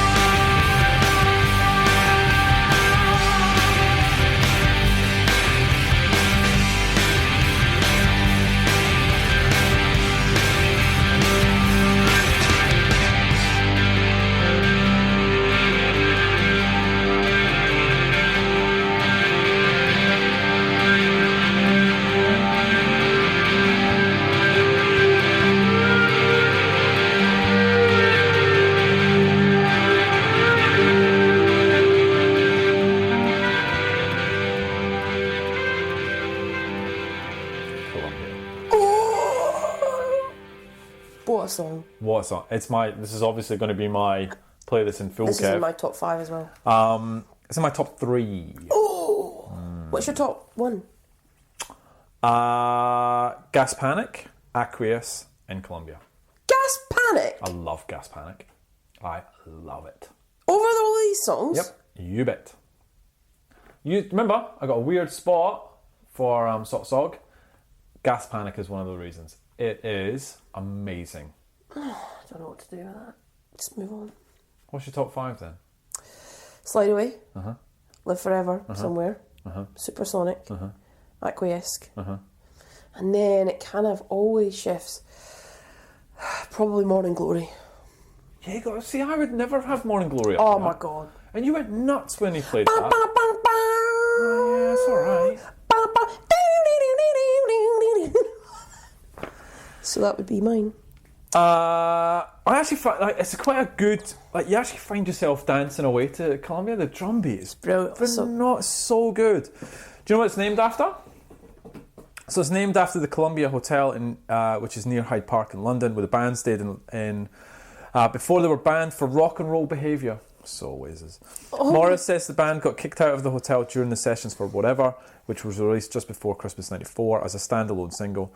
When they started throwing furniture out of windows at 6 a.m. and something landed on the hotel owner's Mercedes, the police were called. But by the time they arrived, the band had already packed the bags and checked into the nearby Hilton, which frankly was a better hotel, says Morris. Just throwing, is that cute? Throwing furniture out windows? Yeah. Just cute? What if it landed on your car? I'd feel so honoured. Imagine ringing the insurance company. So, my car windscreen, and you know why? Because Liam threw a table on it. Amazing. What's the excess? Don't care. Alright, let's play Columbia.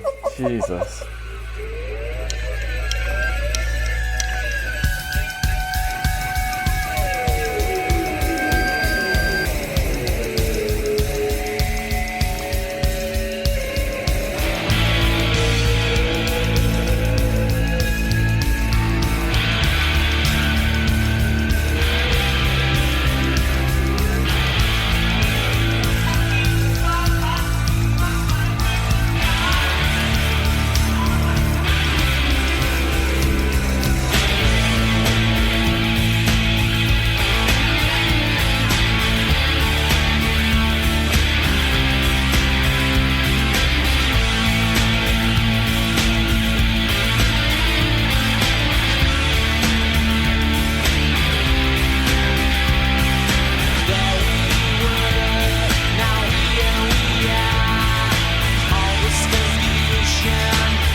Supersonic. Oh!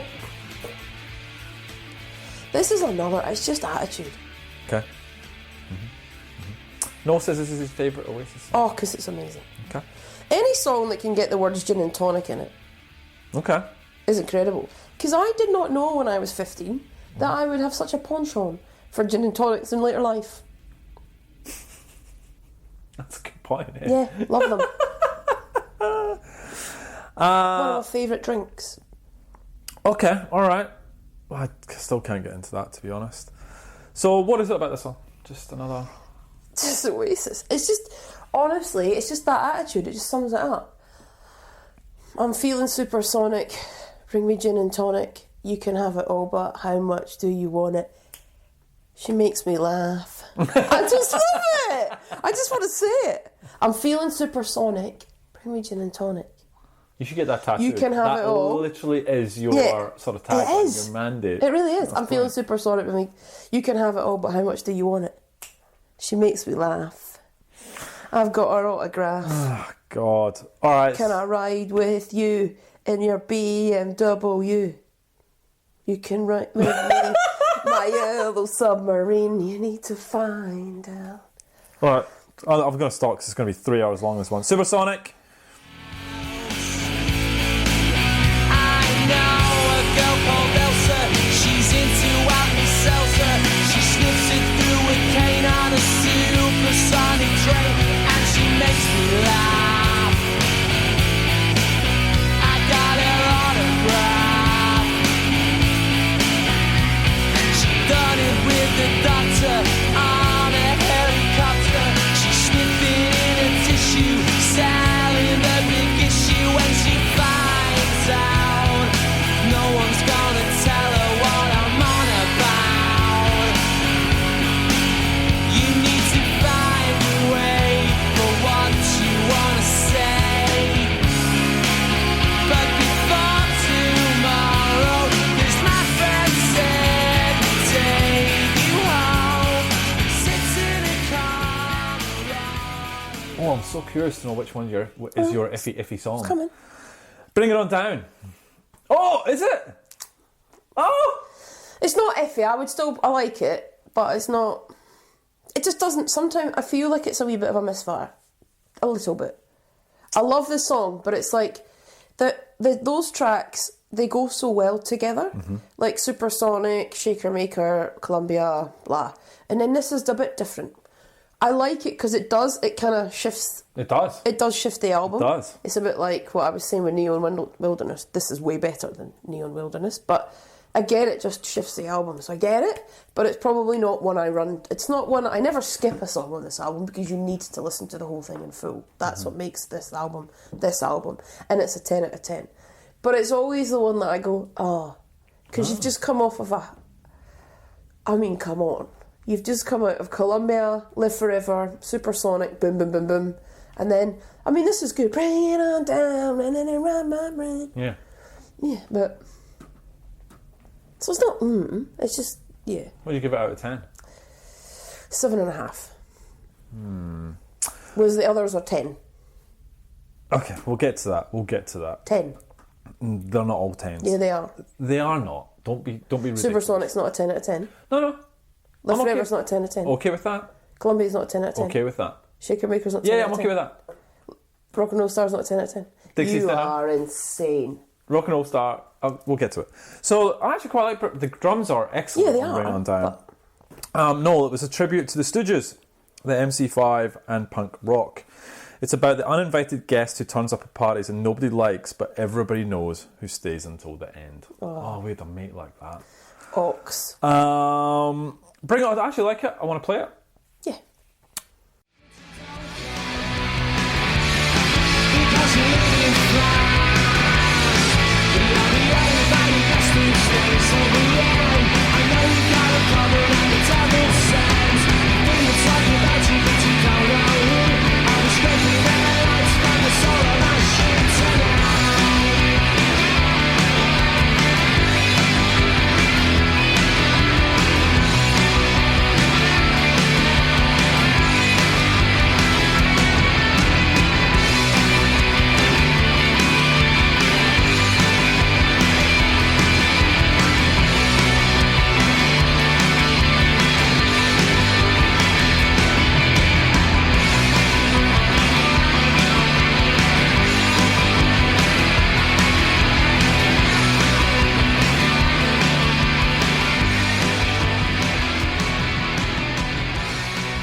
Cigarettes and alcohol. That's literally all you've done. Because it's brilliant. What do you like about it? I remember as well thinking, like going back when you first listened to this album, I mean, you didn't have cigarettes or alcohol when you're 15. No. Like, you just... Trying to get hooch sometimes. But Do you know what I mean? You just think about it, and I used to just think they were the coolest people in the world. Like rock and roll star, cigarettes and alcohol. Yeah, okay. Like dead rebellious. Yeah. Strutting about. Yeah. Okay. And I would do that in my bedroom. As soon as I walked out of my bedroom, I'd go back to being me because I would have got battered. But do you know what I mean? It's like you gotta, I don't know. And it's just such an anthem. Yeah, I agree with you. Noel said, "Let's Have It" was the main ethos.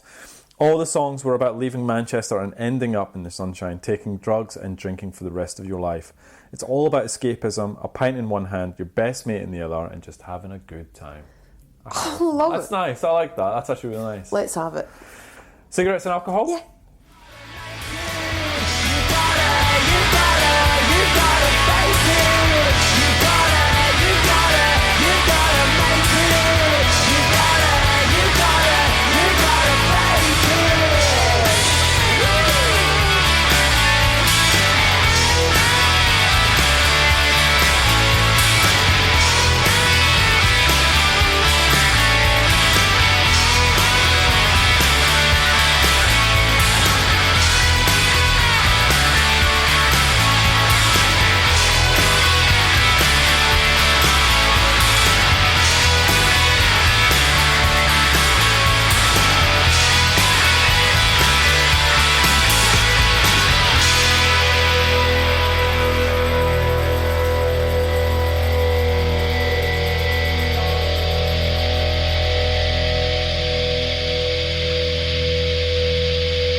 Here we go.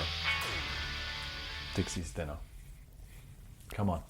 Bam, bam, bam, ba-da-dum, bam. It's brilliant. It's not brilliant. It's a smile. It's another one. It's up there with She's Electric for the same reason. I'll get smashed about this as well. This is funny.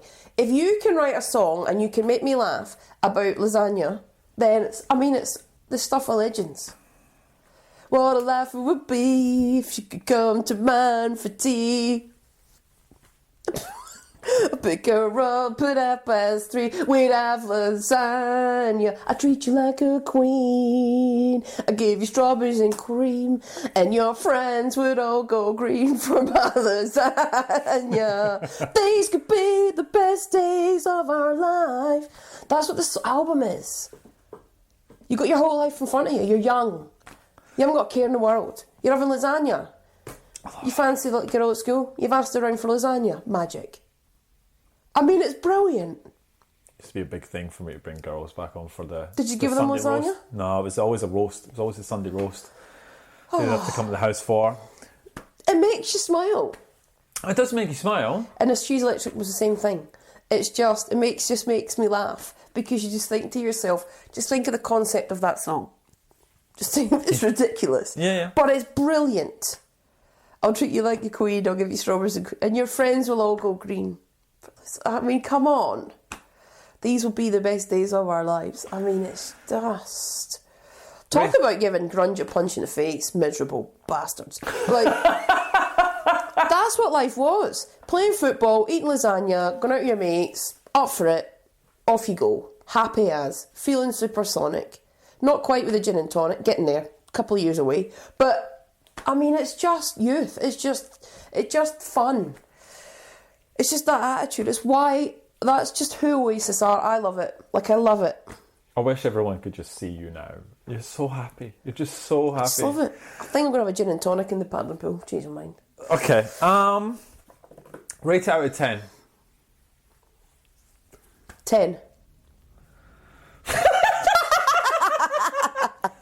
8. An 8. But 10 for fun. Look, used to hate this song, but it's a catchy number and the chorus is excellent. Amazing. So, Noel on the song. If you wrote Dixie's Dinner now, the Guardian or the music papers would destroy you. It's a song about going to someone's house for lasagna. You only write songs like that when you're free of inhibitions. Alan McGee said, I think it was a piss take of Blur. I don't think Noel's ever admitted to that. It's a piss take of that Britpop thing. It was Noel proving that he could do it in his sleep. Amazing. I don't think that's true. No. I don't think that's true. Dixie's Dinner? Yeah? Yeah. Okay.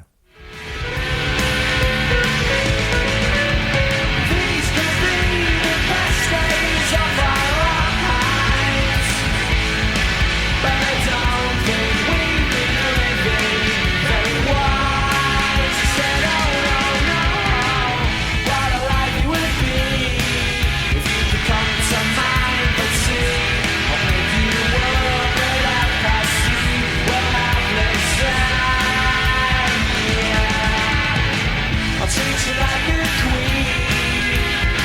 I'll give you strawberries and cream. Then your friends will all go green. Then your friends will all go green. Then your friends will all go green. For my listen, yeah.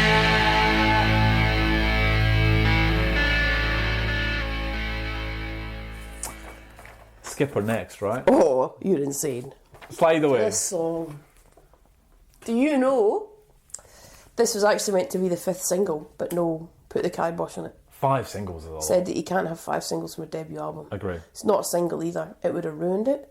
The reason Slide Away stands up is they haven't played it live for a long time. Okay. And they never used to play it live. Like, I've seen Oasis, 4 or 5 times. I've never seen them do this. Oh, okay. Which has always been sad.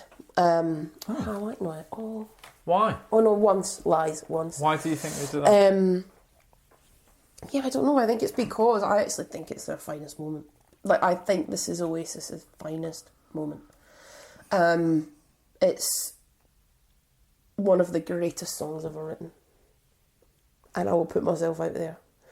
I mean, from that opening, you know it, yeah. And then at the end, don't know, don't care. I love All I that know bit. is I could take I you love there. that bit. I don't know, I don't care. Again, love it. Yeah, and that okay. guitar, and the guitar in Slide Away is insane. Yeah, okay. I'm the same as you. I actually... The only cat... So I've put... I love the last 90 seconds of this song. They're just brilliant. Why is it not the last song on the album? This is a hurrah, right? This is a hurrah. Yeah. We can both agree with that. Why is it not the last song on the album? Should it be the last song on the album? Should it be the last song on the album? No. You still want Married with Children? Really? Yeah. Okay, so this is a hurrah. It's a 10 out of 10 song. Oh, 11. It's an 11 out of 10 apparently. Yeah. But you still want Married with Children to end the album. Yeah. Alright, let's play Slide Away. You want this in full, right? This is your song. Yeah. Oh, what's yours? I've already played it, Columbia. Yeah. Alright, let's play Slide Away.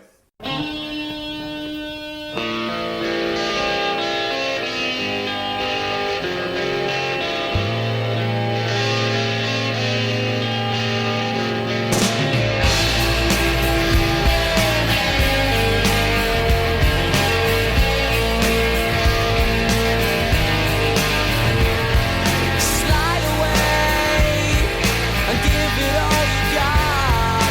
My today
Married with Children. Come on. Talk to me about this song. It's amazing. Defend this song. Okay. So, it's catchy. I think, like, it's just, I don't know, it's just a cute little song that ends the album, and I go, yeah, you have a real thing for it, and I don't understand. Apparently it was inspired from what I've read from his ex-girlfriend. Okay. Who was fed up of hearing the same music all the time, hence your music shite, it keeps me up all night. Ugh. Okay. It's just... Do you know what it is about Oasis? Their songs are relatable. This is just... it's such a petty little song. Like, your music also sounds different as well. keeps me up all night, up all night. I had it in my car loud, and there's this static, and like, there's a lot of background noise on this track as well. It's really raw, obviously deliberate, but I don't know. I just kind of... I think if you think about it, right, sometimes, like, if you think about how the album's gone, you've gone from, like, rock and roll star, like, in your face, I'm the business, look at me, to basically this song, where it's kind of like, oh, you're getting told that your music's shite, and you kind of been put back down again. It's like, I don't know. It's just like another part of their... Oh, I see what you're... I see. That's a really interesting view. Do you know what I mean? Think of the album. Yeah, okay, I'm a rock and roll star. I'm a rock and roll star, I'm supersonic, I'm all this, and then at the end, it's like relatable. It's just that it's... People can relate to that, whether it's a girlfriend, a boyfriend, a flatmate, or whatever. Just like the mundane parts of life. The pettiness. Stop playing that, your music's shite, keeps me up all night. Like, yeah, okay, alright, that makes sense. Alright, I like that. Okay, it's a good little... And then it's just like... I think you're reaching, but I think it's a good little story. We're not going to play this because there's a little surprise at the end, which is weird. I'm actually quite comfortable not playing this song, but you came up with an idea, which we'll get to in a second. Yeah. It's pretty good. Reviews? Oh, if anyone gives it a 1 out of 10, just rip it up. Okay, 1 out of 5. Oh my god.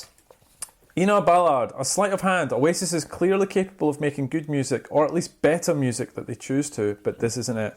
The mainstream appeal of the album is clear. Simple song structure, cliche song topics, competent, if unambitious performers. But it is those same elements that hold the music back from being any good. This formula ends up paying dividends for them in time, but it's their media presence that saved them in their crib, not their sense of musicality. Teenage Jesus, if I wanted to listen to a best-of compilation of bangers from the 70s, I'd raid my mother's car. To Credo, 1 out of 5. This is so bad. I can't believe how much attention it got. It's got no good pop, no good rock, or anything in particular. The vocals are annoying, and the musicianship showcased its mediocre. It might have gotten half a star if the songs ran about half their length. God, rock and roll star goes on forever. Right, okay, moving on. Tungsten Duval, 4 out of 5. The best album by the most overrated band of the last 20 years. Shut up. Like, just shut up. Because the thing is, you can say that, right? But tell me a band that have had that legacy. Think about it now. Just think about, is there going to be a band as big as that again? The UK went ape for Oasis. You couldn't move for it. Just think of the people they've influenced. Yes, they have been influenced by other bands, but they kept that legacy going. The Gallagher brothers, like, you just shut up. Seriously. How can people even say that? The amount of albums that they've released, the stadium... Who in the hell, if you were to sell 125,000 tickets per day for a weekend festival to see a band, could sell that now? No one. Overrated? Shut up. Don't write and don't say anything if you've got nothing useful to say. Idiot. If you could write me a song like Supersonic Slide Away, Live Forever, you come back and tell me. But until then, how about you write your wee reviews and just keep them in your wee diary, in your wee room, loser.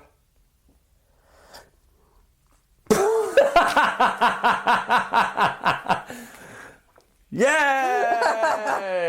I was like, I'm just going to put these in and see what happens. Well, I got what I wanted. Okay. Noli G, 5 out of 5. Do you reckon? Noli G. The impact that Oasis and Definitely Maybe had on the British music scene is unquestionable. Exactly. Many people point to the arrogance and the controversy of the Gallagher brothers, and that may indeed explain why they never quite cracked the USA, and why the less said about their recent work the better. But that aside, it is the music itself which truly explains their greatness. One can analyse music in as much detail as they like, but Definitely Maybe it's simply a quality rock and roll record. The genius yet simplicity of Noel's music writing combined with the stunning voice of Liam come together to create some of the best songs and one of the best albums of our generation. Without doubt, a must-have for any collection. So, I thought I would do a wee thing here, because I've got Spotify in front of me. Overrated. Okay, so I thought I'll type in Oasis. Right, let's just have a wee look. Oasis. How many monthly listeners do you think Oasis has? Let's just play this game. This is going to be a fun game. Monthly listeners, Oasis. 13,219,804. Okay? Just take that in. I'll type in Blur, shall I? So 13 million. Just take that in. Blur. 5 million. Okay. So Pulp. What have Pulp got? Oh, 1.9 million. Manic Street Preachers. 1.14. Manson. 95,000. The Blue Tones. 248,000. Shove it so far, because I'm telling you right now, I'll write someone else. Who's famous right now? Who is famous right now? Okay, let's have a little look. Name me someone that's famous. What's the guy that just won the best musician for the last 10 years? What's his name? UK fella. Redhead. What's he called? Ed Sheeran. That's the one. But he's got about 100 million. He's got heaps. You know you've lost that one. Right, so... so let's keep it within the genre. Oh God, this is... Give me another band. Radiohead. Okay, Radiohead. 10.5 million. Up, yeah. Just saying. Look. I'm just saying. Don't be telling me... They're overrated. Because you've got the stats to say that they're not. Is that what you've got? Because what I've done That's a is story, I've got solid data in front of me. It's telling me. But what I'm saying is they still resonate now, right? We're not talking about, Definitely Maybe was big in 1995. 13 million people a month are still putting that into their Spotify. People still are listening to Oasis. They still have an impact. And they always will. Okay. You okay now? Overrated. Your blood pressure went through the roof there for a second. It's a good job I've not got my Fitbit on it. So just one person called Oasis overrated and you went on a massive rant. It shows the person you are. No, it doesn't. Passionate. Ratings? Is there any point? 10. 10. What do you think I gave? 9. 9.5. Just give it a 10, Kev. Give it. I'm not giving it a 10. Why? It's not a 10. What doesn't make it a 10? Because it's not a 10. Yeah. It really isn't. We've listened to better albums, and you've got Oasis tinted glasses on. Listen to me, Rob. Oh, we have. But anyway, The spreadsheet don't lie. what's interesting is that we both never gave a 10 to the same album, which I think is a really good... it's a good sign for this podcast, because we've both got different opinions, right? I think that's come out very clear across this podcast. Wait till next season. All right, so we're on a break. You're flying to the UK tomorrow. I've got time with the fam bam. I hate that. I know, I chucked it in just because you hate it. So, what do we want you to do? All right, have a look at the next 10 years in the UK, 2000 to 2010. Send us a list of any bands and artists that you want to be considered, and if there's albums in particular that you love and you want us to talk about, make sure you call it out, because we'll do it next year. Yeah. So just in closing, thank you to everyone. I think everyone who's listened, supported, the bands that have given us, the permission to play their music, whether it's the intro or song of the week. It's been a hell of a year, actually. This has been fantastic. And I think seeing your passion for Oasis on two sides of the coin, like one is just gushing as a fangirl, and then the minute someone attacks them, you're like, "Whoa, fantastic." What have you got? Anything else left to say? I want to say thank you for everybody's support and for listening, for all the input, for the feedback, for all the kind words and the support, for all the new bands who've sent us music. Thank you so much. For the new bands that have come out of this exercise that I'd never heard of or never would have heard, then a massive thank you as well, because it's been such a great... Honestly, it's given me my love for music right back again. Not that I felt I'd lost it, but there was a point there where you listen to the same sort of thing because you're not really sure what's coming out and new music. And, you know, I've got to be honest, being in Australia can sometimes be difficult for that reason. But to have had a real deep dive back into British music of old and new has just been amazing. Oh, that's cool. And it's just been... And I really look forward to next year and doing the same. If we had a beer, cheers, yeah? Cheers. Got Iron Brew, though. I do have an Iron Brew, yeah. And on a last note, Lesley came up with a really nice thought for the end of the season. What are you going to do? I have. So, it's Christmas. It is Christmas. And I want to wish everyone and their friends and family Christmas wishes and send my love. It's so cute. I want to wish everybody a great 2020.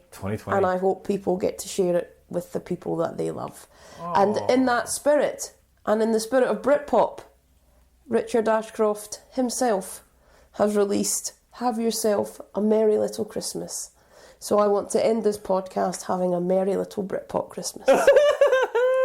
And so we're going to play that to go out. So I would like to apologise for this, but the thought is really there, Lesley. It's really nice. I think it mixes Britpop and Christmas.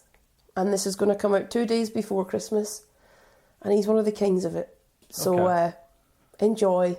Enjoy Richard Ashcroft with Have a Merry Christmas. Hold a mince pie, glass of port, put your feet up, and listen to the next 4 minutes. And from Britpop Banter, Merry Christmas. Oh, love you, Les. See you next year. Bye.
Hang a shining star upon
Christmas. Right